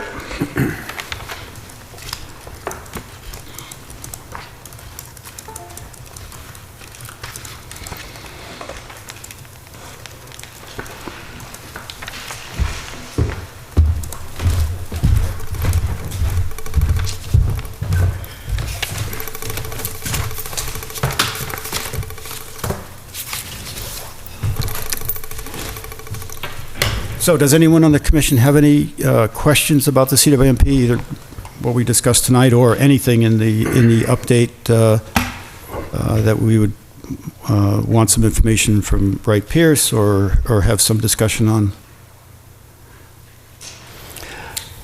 I don't have any questions about what was presented tonight. I have gone through the update. And I guess the only question I would ask or bring up here tonight is, on your tables 4.7, I think it's 4.7, 4.8, 4.9, where you have a cost breakout for the various projects. You identify the additional costs for low pressure. We talked about this a little bit on the conference call yesterday. You have a cost of $12,000 for low pressure. I don't know how many people end up reading this, but certainly there is a cost with low pressure, but it implies that maybe there isn't a cost with a regular gravity hookup, but there is a real cost with that too. So if you're going to identify the low pressure costs, perhaps there should be some mention of a traditional gravity hookup. It's going to be, I don't know, $3,000, $4,000. I don't know what the number would be, but and I think Mr. Rogers sort of brought that up tonight too. So if we're going to identify the cost for low pressure, maybe we should have some kind of identifying number for traditional gravity hookup. Does that make sense, Kev? Yeah. Okay. Good point. So that's the only change that I have to offer. Okay. It's a good one. Because we do keep going back and forth with this, and it'd be good to have documented.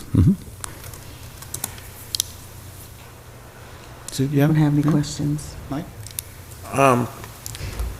It all makes sense to me. I would just hope, and I understand that these are always based, just like the betterments we just ran through with Pratt and stuff. It's always kind of based on worst scenarios. We always hope for it to go best. We hope, like this project, everything's going smooth. We've actually got better numbers on the betterment. Obviously, when you see 10A, Highfield, you see it's $60,000 betterment, it jumps right off the page. But, when you realize the numbers, that there's only 74 units in there, you kind of understand it, but I guess, that's worst scenario. So you hope that that's going to be a much better number when it all comes through, that's all. And I understand this, you'd love to put lower numbers, but you have to look into cost overruns and stuff, and that's my only opinion on that, so. Okay. Good. It's a good point, Mike. And, Carl, could I comment on that? Yeah, that'd be great. Thank you, Kevin. Great point. Great point. And I just wanted to make it clear to the commission and to everybody at home tonight that as part of looking at the costs, we have looked hard at them, as I noted earlier, and really wanted to vet them down and make sure that we did not bogusly overstate them. But yes, we want to be conservative. These are planning level numbers.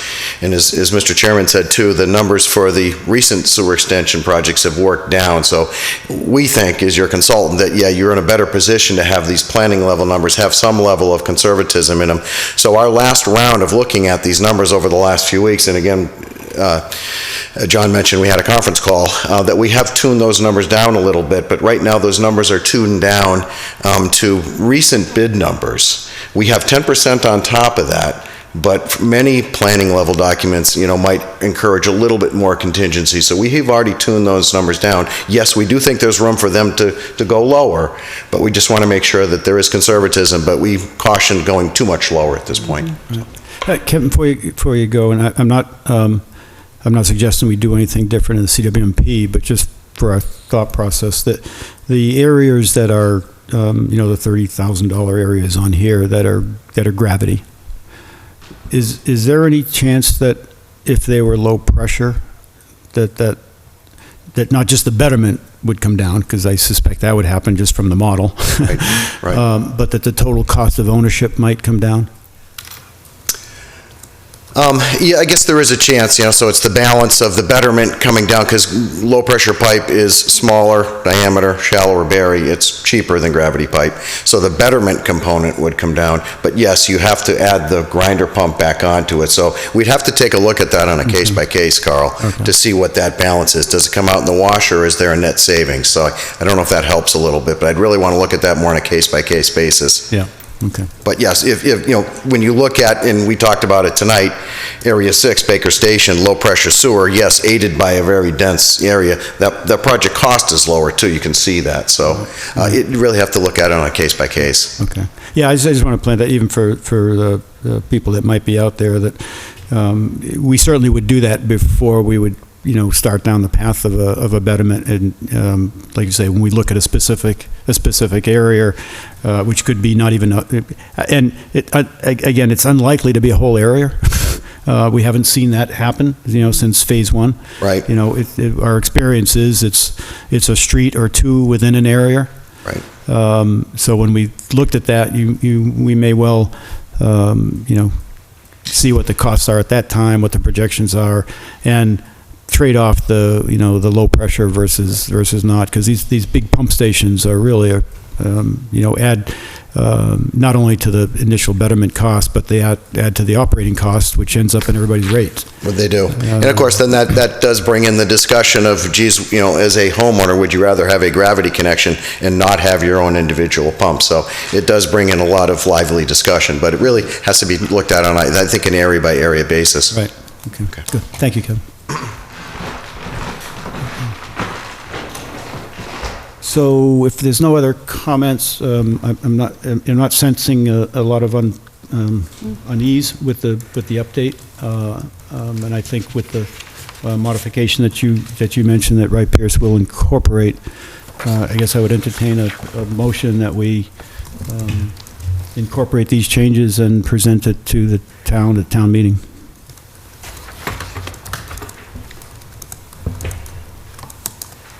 Okay, I make a motion that we accept the updated comprehensive waste management plan dated April 2016 with the additions to the plan that we just talked about. Good, thank you. You got a second? I'll second that motion. All right, thank you, Mike. And any further discussion? Get that part. Yeah? Okay. Then all in favor? Aye. Aye. Aye. Aye. Great, thank you very much. Thank you, Matt and Kevin, for your hard work. Okay, so all of our hearings are hereby closed, and we will move on to our regular agenda. This one right there. Next. Here you go. I have mine. Here we go. We'll share.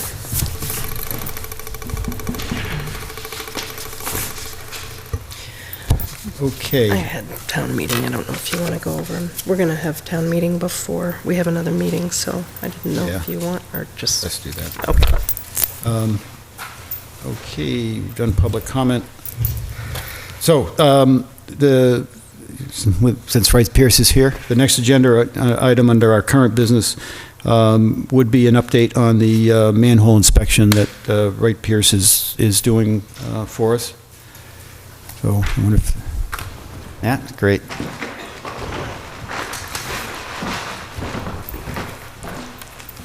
Hi, I'm Matt Corbin from Wright Pierce. And as some of you may know, we have been doing manhole inspections throughout this town's sewer collection system. To actually back up, the Sewer Commission was able to get a grant from Massachusetts DEP to fund this manhole inspections, and they just have to contribute 25% of the grant. So over the last 4 to 5 weeks, my crew has inspected 390 manholes and opened 380 of them, so 10 though need to remain to be opened.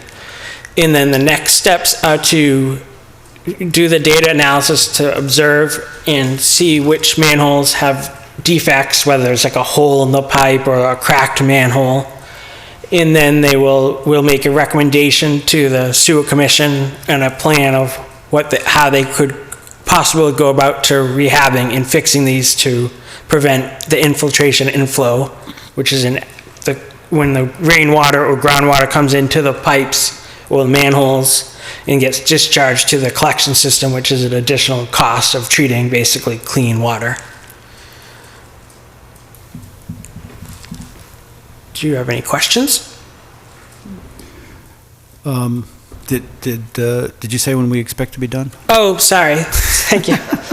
So the inspections were complete as of last Friday, and we're working on the analysis now, and per the grant requirements, we have to submit the report to the state by June 15th. So we shall be done before then. Okay, good. And we'll give the commissioners a chance to look at the draft before we submit it to the state. Okay, yeah, and I'm most anxious to find out where we can go start working to reduce I&I. So I don't want to steal your thunder or the punchline, but have we identified some areas that we can go work on and perhaps reduce I&I? No major showstoppers. I mean, there's some sources they found of infiltration or II in the manholes, and then some of the cracked covers could allow rainwater to get in. Okay. But there's no major defects. Okay, yeah, because we have set aside money in our budget this year, and I would love to spend some of it reducing our I&I, but we are running out of time before the end of the fiscal year. So whatever we can do to, get the report and, identify areas of opportunity that we can, move on quickly, that would be great. Certainly. Just real quick, Carl, to add to that too, what I envision, and Matt and I have talked about this in the report, is probably a list of, let's say immediate corrective actions. If you've got a cracked cover, the jack and his crew can handle. Maybe there's some longer term improvements, maybe there's some minor leaks, maybe there are a few major leaks. Usually we categorize those in, immediate versus longer term versus, so we'll give you a good listing of what we think the urgency or not of those measures are. There may be some improvements too that have nothing to do with removing II, but maybe there's structural reasons, it's a safety thing. Yeah, absolutely. And the only other thought I had, Matt, I just figured I'd ask tonight too, we should think about when you want to meet sometime in June. We should probably start looking at syncing up with getting the report to you and then having, a question. So you can let us know when in June that would work best for you. Okay. Yeah, I'd like to make sure, we coordinate with Jack's schedule. Sure. So that was it, Matt. I just wanted to jump in. Good. Thank you. Any other manhole inspection questions, comments? Kind of, not to go off track, but I happened to see you guys doing one of the inspections, so I stopped to introduce myself and look it over. And what I was fascinated by, I guess, and didn't realize it existed, was they have a, for lack of a better term, a dolly that has a magnet on it to take the cover off. And we've had lots of discussions about that. So if you guys could get us some info on that, I'd appreciate it. Of just a supplier or a cost, because Yes. it's something we've just been toying over with our grease trap inspections and stuff, so. Yes, we can do that. Okay, I And appreciate it just definitely saves breaking your back trying to It open was, with a pick. I never knew it existed. I showed up, I saw it, I was like, this is our answer. So if you can get me some information, that's all. Certainly. Oh, great. Back That's to a good subject. point. Gee, I'm jealous. I wish I had Back seen to that. subject. It's nothing like getting out in the field. Super. Thank you. Okay, I would like to, just one thing, it occurred to me that this young lady had asked one question that I didn't answer that I think is fairly important regarding the betterment, the ongoing betterment. We are on a path now that we will identify the betterment costs and get all of the unit counts such that we can tie everything down by August, which means that the first payments of the betterment would be in the December tax bills. So that is our goal. Oh, yes, yeah. By August, we will have everything tied down. We'll know how many, we'll know what the number is, we'll know what to divide it by. That has to happen by August in order for us to get it into the bills for December, which is very important because if we don't do that, we'll be out of sync with paying the loans and receiving the money. So it's very important that we get those into the December bills. You're welcome. Okay. Then I don't think there's anything else for Wright Pierce, particularly on the agenda, so just want to let them know that they're set free if they'd like to go. Thank you. So next agenda item is Twin City waiver request, and this is the case where on the school, it's no longer a school. They have an external grease trap that they've been trying to get out of all of these requirements on, and we have not had the ability to give waivers for such things. So we do have a request for them, but it's not so much of a waiver, is it, Barb? It's a request for abatement of the non-compliance fine that we had assessed. And then acknowledging the fact that they'd done the work that we had requested at a prior meeting, removing the sink. So I looked at what they submitted. I'm sure the rest of the commission had. My first reaction was, it sounded great. They removed it. They've had the inspections, the plumbing inspections. So I think to keep everything clean, what we have required in the past was a copy of the sign-off from the plumbing inspector. That's the only thing that they seem to fall a little short of giving us that. Maybe they did, and I don't know it. No, I think this is the first notice that they had done the work, so I have not received the plumbing So documentation. open it to the commission. My sense is to put a ribbon on this present, that we really need that document that says the plumbing inspector has inspected, and they indeed have removed the sink and trap. Yes, absolutely. So if we could just communicate to them. Okay. The other thing that we need to think about in general, and some of the policy thing, because we've got a similar situation with Center Pizza, or I don't know what they're called now. What do we do when there's a interceptor in the ground that everything's passing through? Do we care? Does the Board of Health care? Did we not write in the regs that it still had to be inspected every 6 months? Not inspected, looked at every 6 months? We wrote that. Maybe you got me on that one. If it was So even if the establishment is no longer used, preparing food? I'm pretty sure. Okay. So because that's the only other thing relative to Twin City. On the new, this is on the other one, the center, was an establishment which generates very little or no fats, oils, or grease may request a waiver from the requirements of the SDCA, SCDA, and these rules and regs.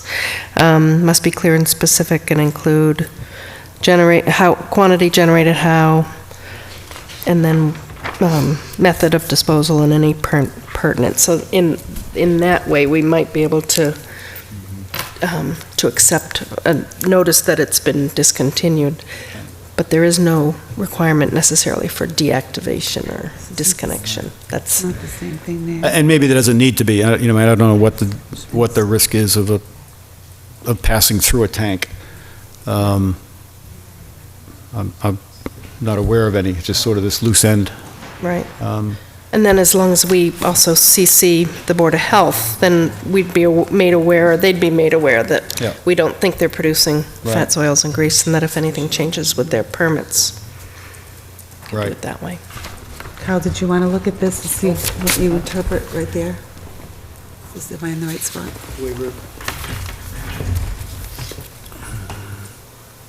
Right here.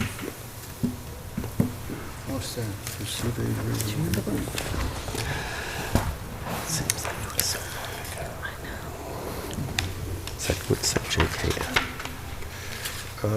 Okay, so all establishments which receive a waiver will be required to inspect the grease traps every 6 months and clean out the grease traps at least once a year.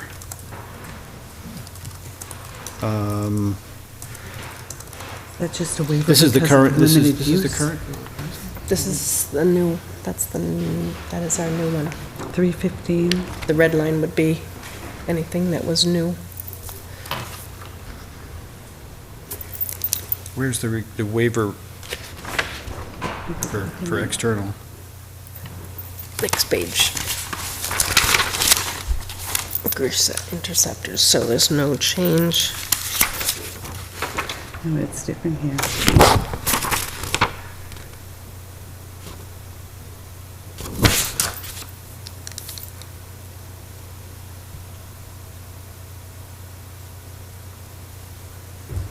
Something's wrong.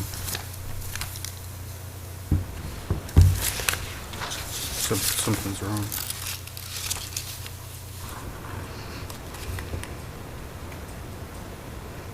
Because, We combined them, I think, Yeah, we and com- yeah, this- I don't named think this it is waiver it. for grease traps yeah, and so this is not, interceptors. this is not it. This is not the right one, that's why. Because we combined them. Yeah, okay. Where is it? Well, this is it, right? Yep, section K. So it's not It's in there? combined, but C, D, E, Sue's F, trying to G. show you something else. Okay. Yeah, okay, all right, so this is the, because we combined them, that was one of the points, I was going to have to redo my whole presentation.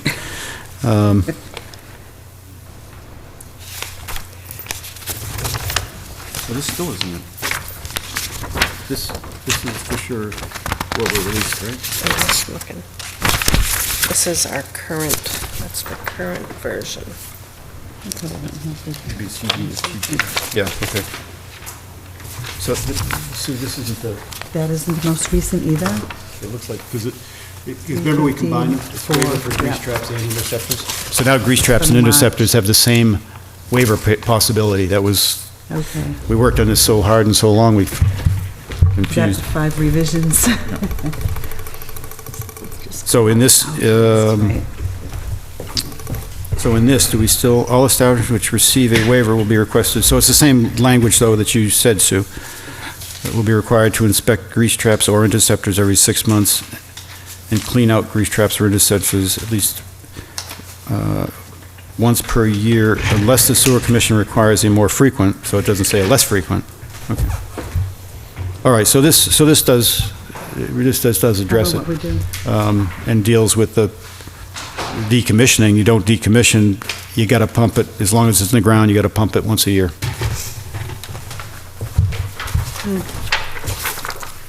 With a waiver. Something's going in it, right? Yep. Okay. All right, so this addresses it, and, let's,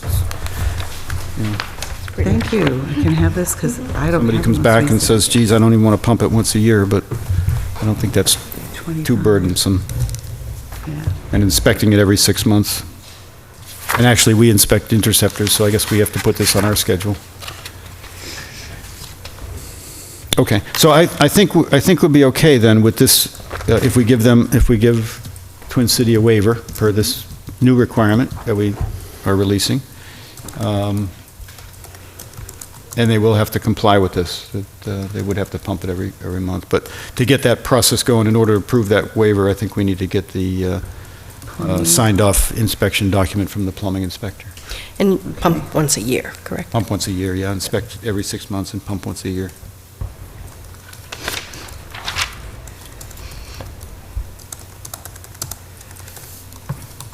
Unless from our inspections, we determine something else. Yeah, if we inspect it, for some reason it's collecting grease, then Great. that's a different subject. Okay. Okay. And that's the same for Center Pizza, that they'd still Yeah, have that would be, they to... would request a waiver now, Right, and then Okay. get them out of that business. okay. Get them off the agenda. Do they have an internal? No, No? Good, I simple. just had the external. Okay. let's see, where we're down. The request for bid. Station, request for bid. All right, this is medium. Sorry it took so long to get here, Jack, but this is very important. We make this decision on the request for bid. So hopefully everybody's been following this whole debate over request for proposal versus what's IFB? Invitation for bid. Invitation for bid. Were the two options that Carrie gave us, Right. so. Jack, I wonder if you could, weigh in on this, because this is an area that, from what I read, the two things, they're so similar, they're more, I can't tell. Yeah, it's,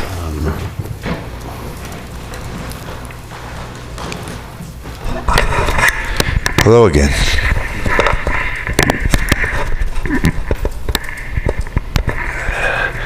I think one place where we have, well, let me back up even a little more. It seems in this business everything's an acronym. IFB, FLU, ECT. So I think that the semantics part of it caused a problem to begin with. But beyond the semantics and the acronyms, I think we have to keep our eye on where we're going. And the place where I found that we all have common ground is that over the last 3 years, we've pretty much fine-tuned. Some of it's been difficult, some of it's been painful, but we fine-tuned what we felt our scope of services would be, what we would like to see from our next vendor, be it the same vendor or a different vendor. And in doing so, Mike and myself and a former member of the commission looked at the scope of services, refined it, tweaked it, and then it was tweaked just slightly by the chairman. And I think we're there. This is what our expectations are. This is what we'd like to see. This is how we'd like to communicate with the vendor, what we'd like he or she to do. And then there's also the component that we separated on the generators. Generators defined in detailed, identified in detail, what we'd like to do, how frequently we'd like to do it. I think given all this information, we know what we'd like to have done. And therefore, I'm recommending we go out to bid on this. I'm going to stay away from the IFBs and the RFPs. Just to go out to a sealed bid, which fortunately has also passed scrutiny of the chief procurement officer, who is the town manager. The other option for you to consider, or that you have wanted to consider, or the other option that's on the table is the RFP. Now, this is something, and for those that weren't here previously, 3 years ago, this is what we went through in our initial endeavor with outsourcing the maintenance and the preventative maintenance and the repair of the wastewater system in town. And what that involves, just briefly, is that we offer it through the appropriate channels of communication. And then the prospective vendors come in with 2 envelopes, basically, not to oversimplify it, but as you recall, they have an envelope with a proposal, and they have an envelope with the proposal that contains their fees. And what we did was we went through the proposals for each, which was kind of a lengthy and educational situation for all of us. And then we had to grade them before we could open up the bids. And then we negotiated and went forth. Well, that was all well and good because we had different people telling us, suggesting to us how we should run our system. Now we've learned, not that there isn't something to learn further, but we've learned how to run our system. There are times when, days will bring new problems and we'll deal with those, but I really don't think, at least this time around, that we need to encourage people to come in with a different invention of the wheel for us. We know what we want. We know how we want it done. And we even have an idea of what we'd like to pay for it and what it's worth, more than what we'd like to pay for it, what the value is. So without being more redundant, it would simply be my recommendation to you, and again, as you saw in my email, this is one of those separations between operational and policy where the commission would make this decision. Of course, the decision you make upon who to get will then fall into my lap because we'll be working with them on a regular basis. But, so it's your decision to make if you'd like to invite for proposals, or if you'd like to take the information we have, put it through the central register and follow the 30B procurement, and then we'll have a bid opening on whatever the day is. At that point, we'll review the bids. We make sure that everything's in the bid that should be. That'll go through the procurement officer again, and then it'll come before the commission as to whether to accept the low bidder or not accept the low bidder or refuse all the bids, which is always, because of the language in the bid, is always our chance to do so. Mm-hmm. Any questions on that process? So you used the phrase sealed bids. Is that equivalent to the IFB? Invitation for bid. Invitation for bid. Yeah. Yes. So I mean, let me give you the example. We have to go out to bid. As you know, municipal contracts can only go for 3 years renewable. We're going out to bid for our asphalt work. July, our third year contract is up for bid. So we have sort of what we call the boilerplate at the beginning, which you've seen in the document, the boilerplate at the end, and the middle is what I call the real meat about what we're looking for, all the items that we want to have bids on. We send those out. The boilerplate in the front and the back ensures that we're abiding by the procurement process, and when we determine a day and a time and a place for those bids to be open, at least two of us will be here, one to witness, one to open, and at that point in time, the bids will be open. We'll see who bid it and what the bids were, and then we'll bring that back for a discussion. Okay. I do have a handout of what was approved, and then this is just what it would change, very little, as an invitation to bid. Okay. Yeah. I mean, as Jack says, and I absolutely agree. You know, we pretty much know what we want. Right. We want more of the good service we've been getting, or even better service. But you're right. I don't think we need to reinvent that wheel. So I think we all agree to that. And I guess what I'm hearing, Barb, is that which direction we take, the content of what we're asking for, it doesn't change much. It's some of the structure and Right. some of the Right. It removes the semantic things. evaluative thing, which is part of that. So we don't have RFP process. that whole That's all. phase there where we It changes the boilerplate because it does change the process. It changes the protocol Right. Okay. from the RFP to the invitation for bid.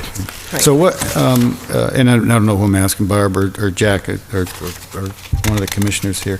So if we went for the invitation for bid,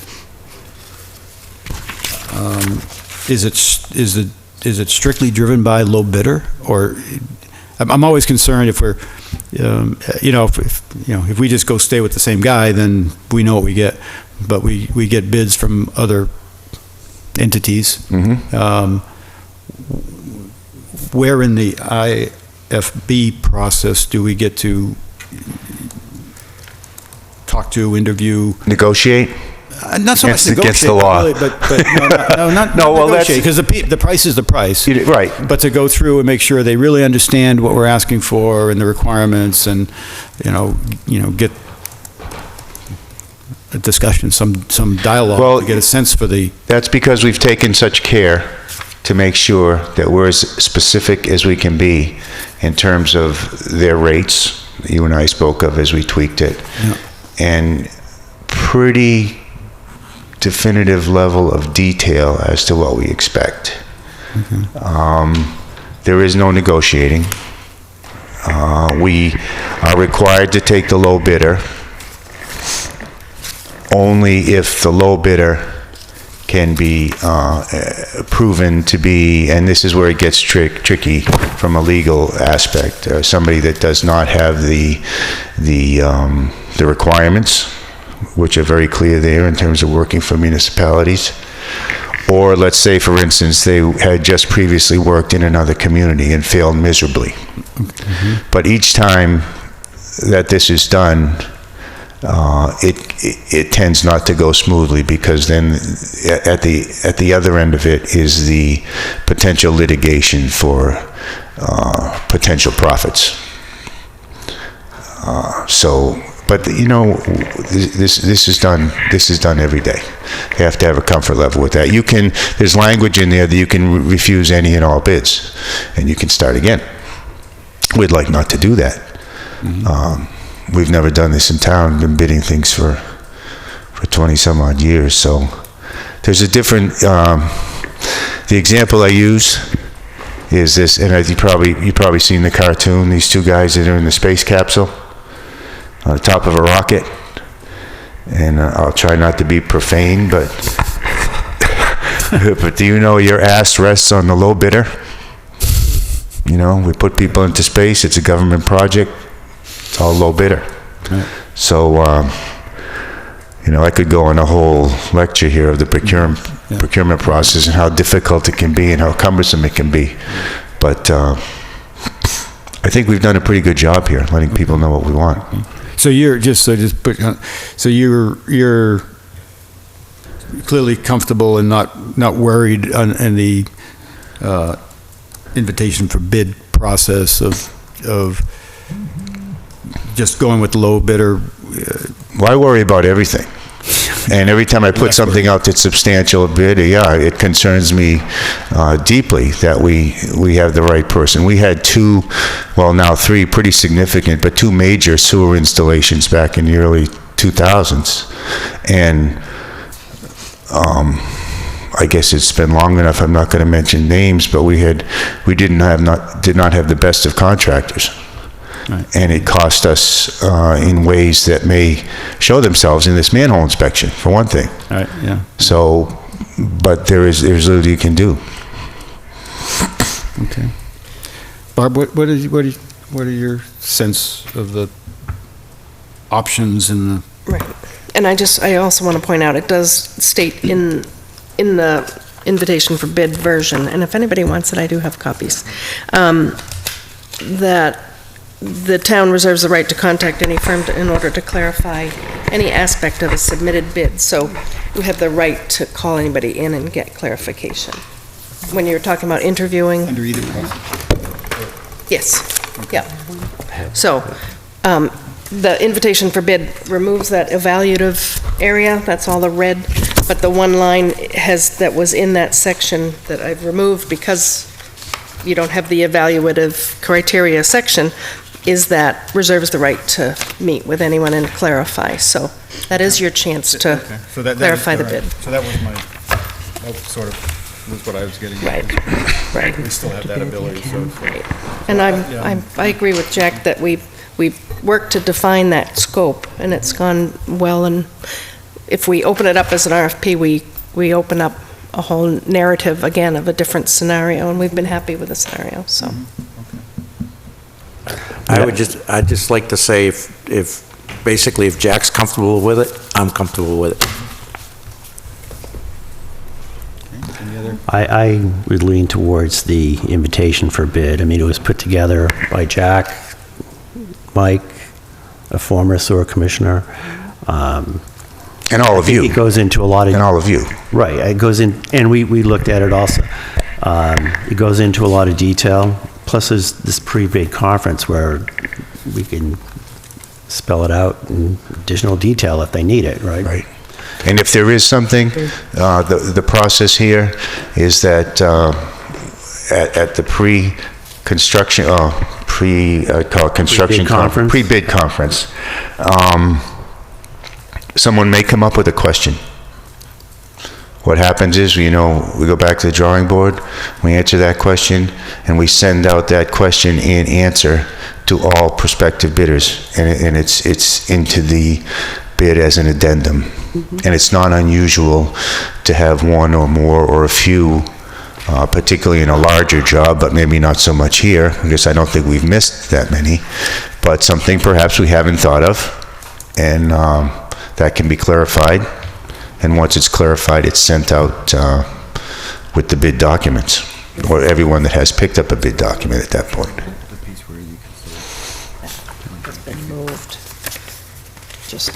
Would we still be looking for that pre-bid conference for May 12th? Well, I think this is a necessary first step in deciding which way the commission is going to go. If you sort of have to back into it now. Our contract comes up on June 30th, ends. I think there are provisions that we could do in different contracts. It's called the time and materials. We just wouldn't be left in the lurch if we miss a step or a target date, but we want to back into it.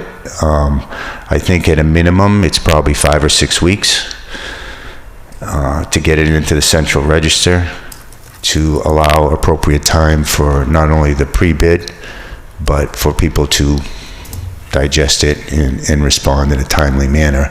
I've seldom seen them be less than 5 or 6 weeks, the whole process.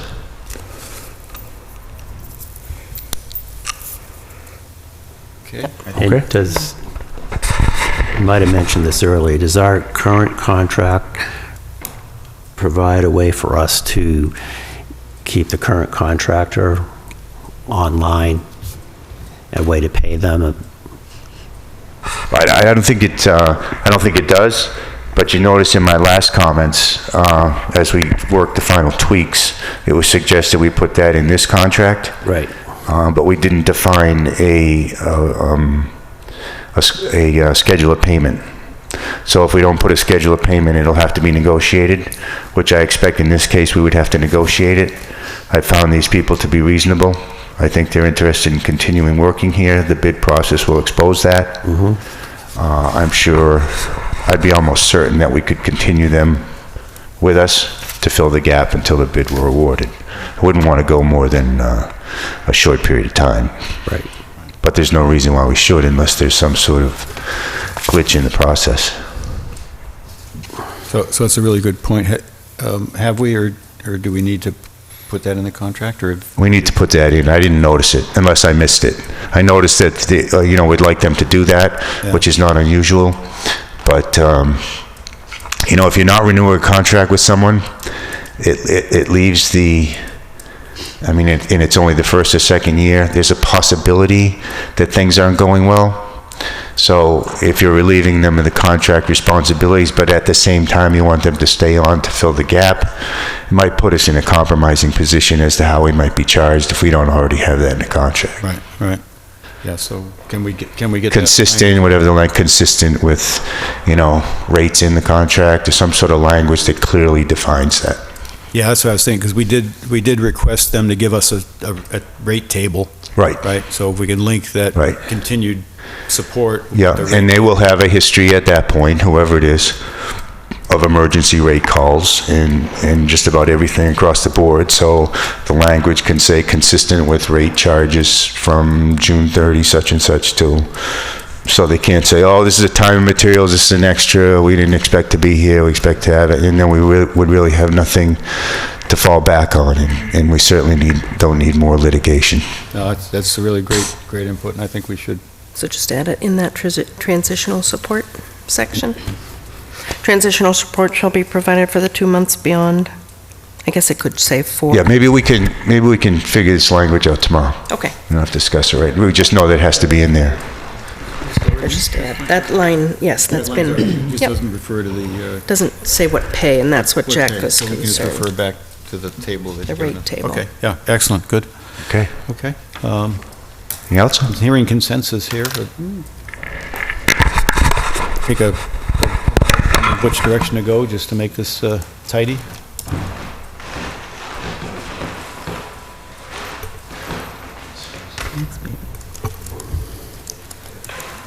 Is this a motion to decide whether we're going to go with an invitation to bid or a proposal? Or, Yes. And that's all it is, which way to go? Yep. Okay. I move that for the next operations and maintenance contract for the sewer systems that we use the invitation for bid process. Have a second? I second. Okay. Is there any further discussion? No? Then all in favor? Aye. Aye. Aye. Aye. Okay. So what else do we need to get this thing launched, Barb? Okay. We're done? If we can, did everyone get a copy of that invitation for bid? Yes. Okay. Maybe if we can approve it based on adding the rate information that Jack specified, Yep, okay. then we can move ahead and try to get it. So we'd want a motion to approve the invitation for bid as prepared, with the addition that there will be a link between the transitional support and the labor rate table that is already required, but would apply that to the transitional support period. So have a motion to that effect?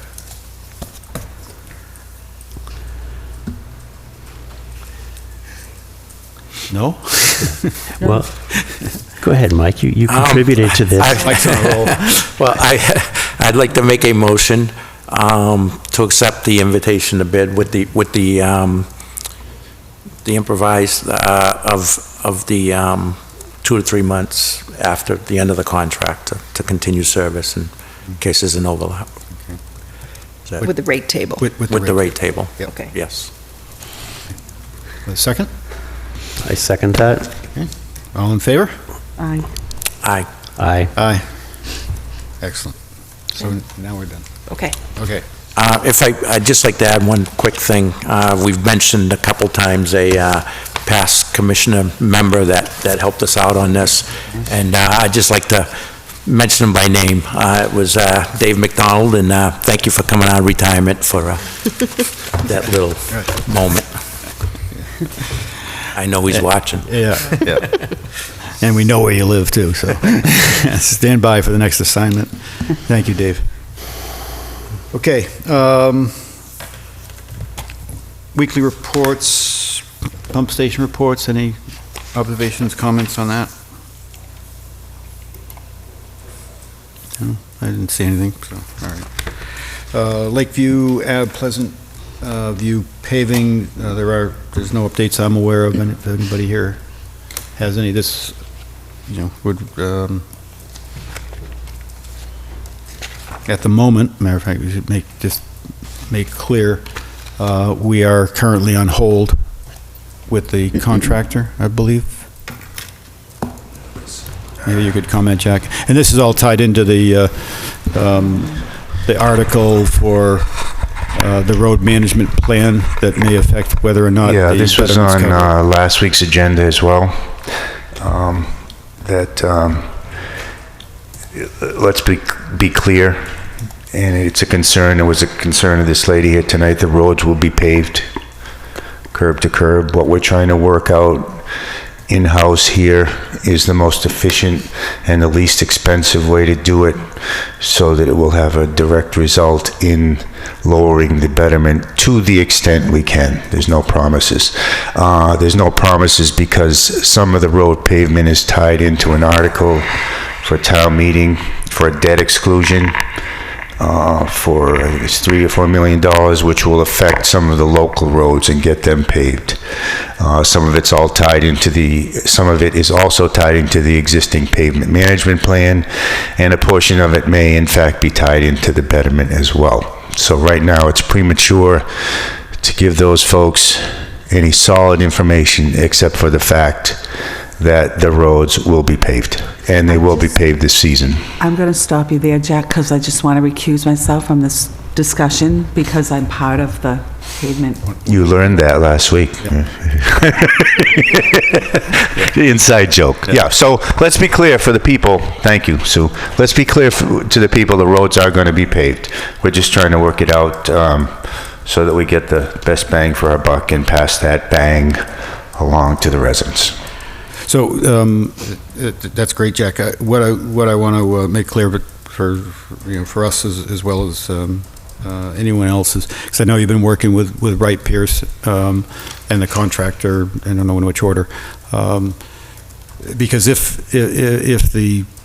that road pavement plan does pass, then my understanding is that all the roads will be paved. No, there's no question on that. But that the town might pave them as opposed to the contractor. And my last discussion was that we were trying to, without having a cost impact from the contractor, trying to drag our heels a little on having them start the paving until this settled out in town meeting. Right, and the last I had heard, although I didn't get a response, was that Wright Pierce was having a discussion with them in terms of extending the contract. Okay. In order to do that, in order to give us time at town meeting to resolve this. Good. Yeah. And we'll likely, but, beyond that, it's all speculation. Who's going to do what? So to get into that discussion is probably not fruitful at this point. As you said, and as I said twice, the roads will be paved, and we'll pave them in the most efficient and frugal manner. Yeah. Yeah, I just want to make sure everybody knows, the commission, everyone knows that, the town, yourself, and the town are working pretty hard with Wright Pierce to walk this fine line so that we don't, so we have our options are kept open as long as we can without incurring additional cost. Right. To the I'm not aware of any at this point. Good. Great. Thank you, Jack. Okay, I'm going to see if there's anything else critical on the agenda, because it's quite late.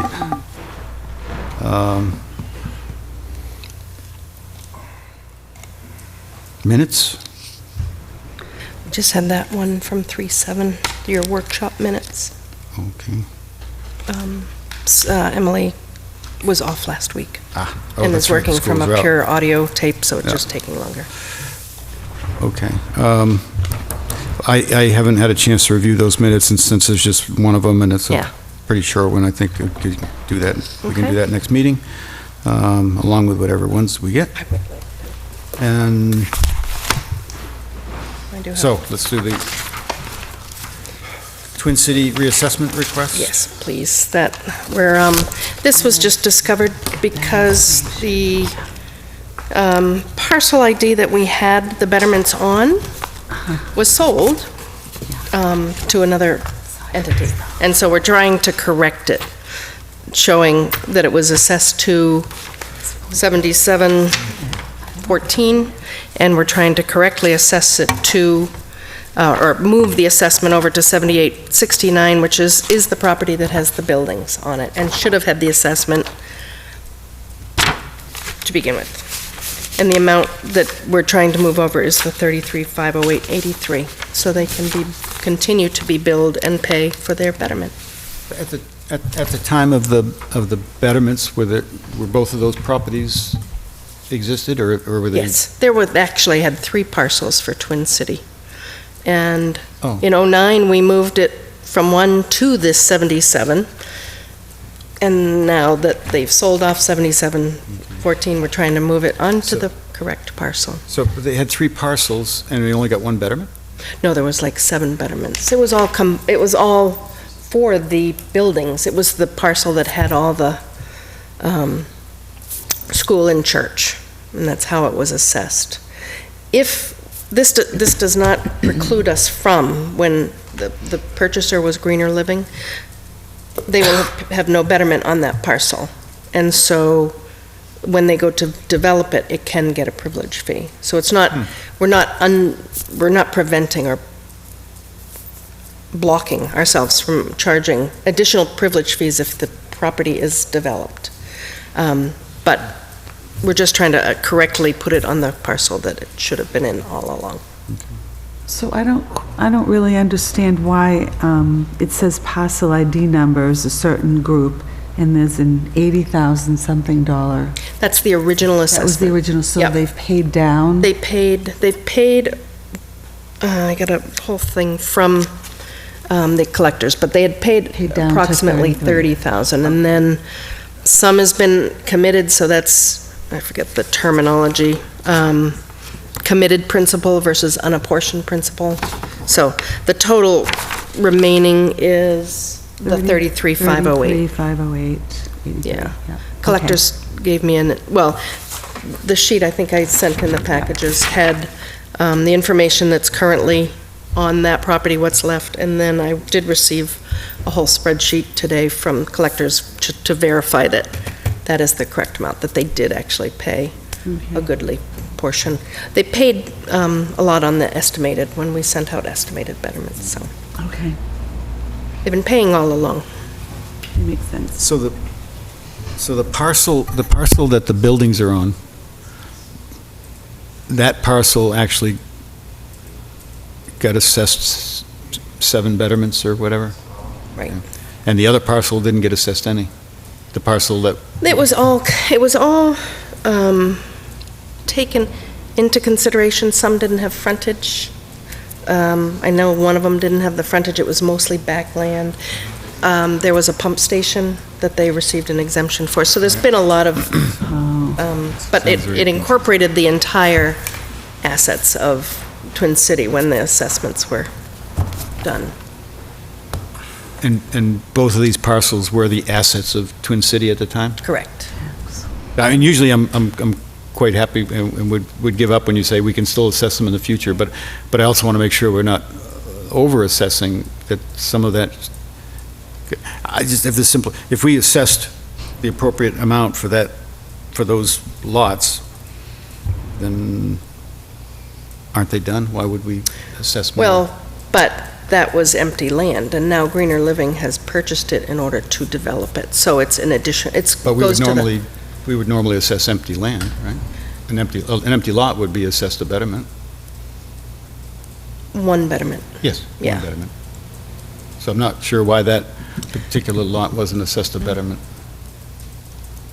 I can look back at the original paperwork or calculations on the betterments, but they took into account, all the parcels and the pump station and the frontage.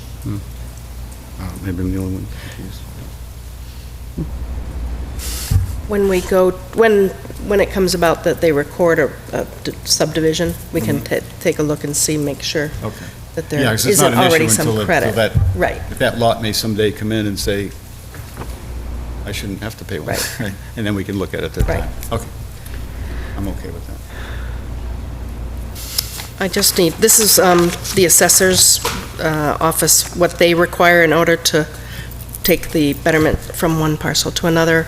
It's the, what do they call, tax list and warrant for reassessed taxes, And which, do they still own both parcels? Twin City? Twin City? No, we're taking it off of Greener Living's parcel to put on Twin City's parcel. Greener Living bought the parcel that had the betterment. And a municipal lien should have been done, and it would have caught it, but somehow it did not. So is Greener Living? So are they aware of this? That they no longer have a betterment assessed? And I am, once this happens, I am to send a letter to Twin City and advise that this betterment, that they were not billed for on their FY16, they don't get a tax bill. They only get a betterment bill. They did not receive it for December. So I needed to have this approved in order to get the assessors to approve it and send them a letter saying you will be assessed, and copy Greener Living that the betterment no longer applies to parcel ID 7714. Is there anyone in the audience want to comment? Or I'm afraid we're on dangerous territory here. My understanding for Twin City that the betterment was assessed based on the capacity of the church, the school, and the entire facility that they would have, and therefore they got many different betterments as opposed to the land. So that's why it was all together, and my understanding is that this is to get it where it belongs with the building as opposed to this other parcel. Okay. And when this other parcel gets developed, then they will get a privilege fee based on the developable needs at that point. Being tied to the usage, That's because of industrial, not residential, it was tied to the usage, and therefore is clearly tied to the buildings. Okay. That's right. I feel better with that. That's why they had applied for an abatement initially, because they thought they had too much, but based on the expected usage of the buildings that were in place at that time, they had the bigger betterment. Okay. Thank you very much, Bob. I'll sleep better now. Okay, so do we need a motion and a vote on? Yep. On doing what? Reassessment of Twin Cities So betterment so reassessment of the Twin City betterment from from parcel 77. yeah. ID 77-14 to parcel ID 78-69. I thought I might want to do it, but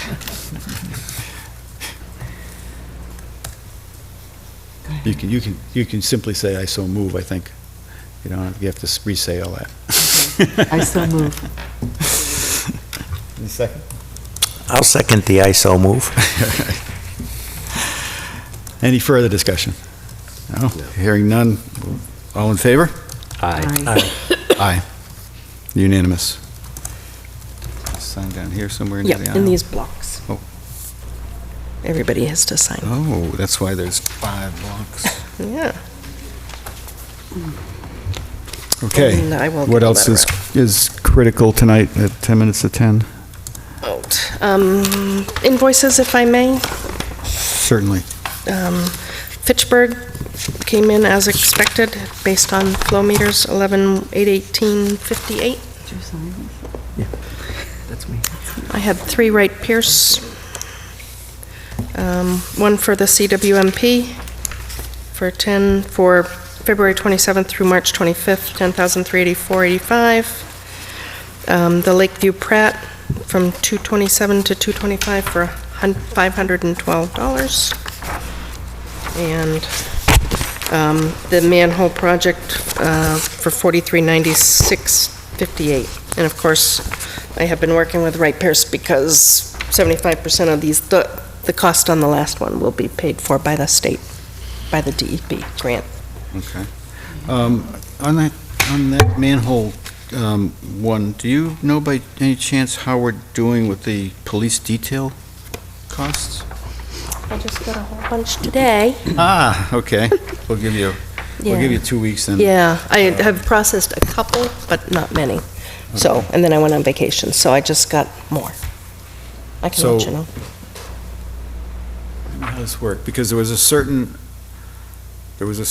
dollar value in the contract with Wright Pierce for police detail, and we knew we were going to have to pick up whatever we went over that.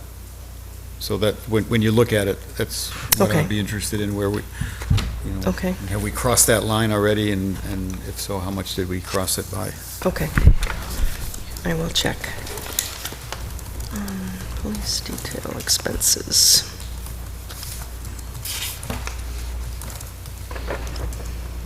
All right, and those are just your initials. And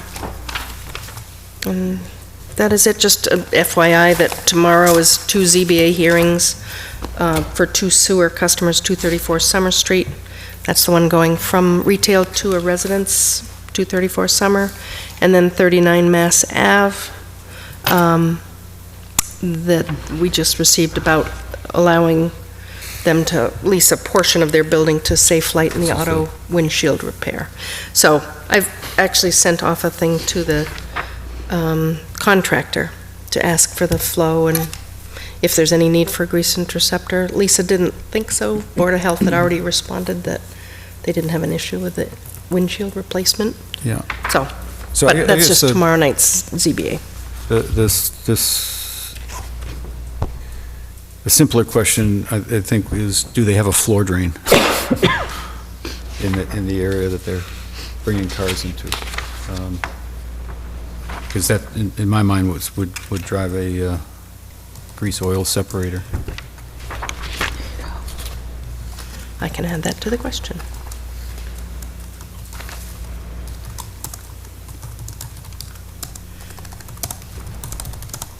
Okay. Okay. All right, so upcoming sewer commission activities. All right, I like that. We got activities. Town meeting on May 7th, and then our regular sewer commission May 10th at the DPW. And then, don't anybody forget town elections on May 17th. And put it out for any people. And we have 2 openings that are not, that no one's running for yet, one for 1 year and one for 2 years. So it's a nice level to start to get involved, see if you like it. So hopefully someone will get a campaign going. Otherwise, we'll be looking for volunteers in the Board of Selectmen to appoint somebody, so, because we'll be down to 3, and we need a quorum of 3. So, any other commissioner comments for the evening? I'd just like to say, this being my last televised meeting of my term, thank you, the people of Lunenburg, for the votes that let me serve on this commission. Just like to touch on 2 key things that in the last 3 years that this commission has done that I'm proud of. Outsourcing one of them, and a balanced budget, working off a balanced budget. And it's been a great learning experience for me, and it's been fun working with you guys. Well done, Mike. Thank you. And Thank you, Mike. I knew we had one more crack at you, but I forgot the televised piece, so. If anybody's still up. So I want to thank you very much for your service, Mike. You've been a great contributor, and, you know, always the guy I could count on for looking at it a little different and seeing, watching those numbers and helping us get the best deal for everybody, all of our customers out there. So your help has been greatly appreciated, and your spirit, and you brought a lot to the commission, both thank you, hard work and entertainment. Thank you. Okay, then if there's no public comment, I would take a motion to adjourn. Go ahead, Mike. I will make a motion to adjourn at 9:55. You really made it. And the second? I second. Thank you very much. All in favor? Aye. Aye. Aye. Thank you all. Good night. So funny. That's good.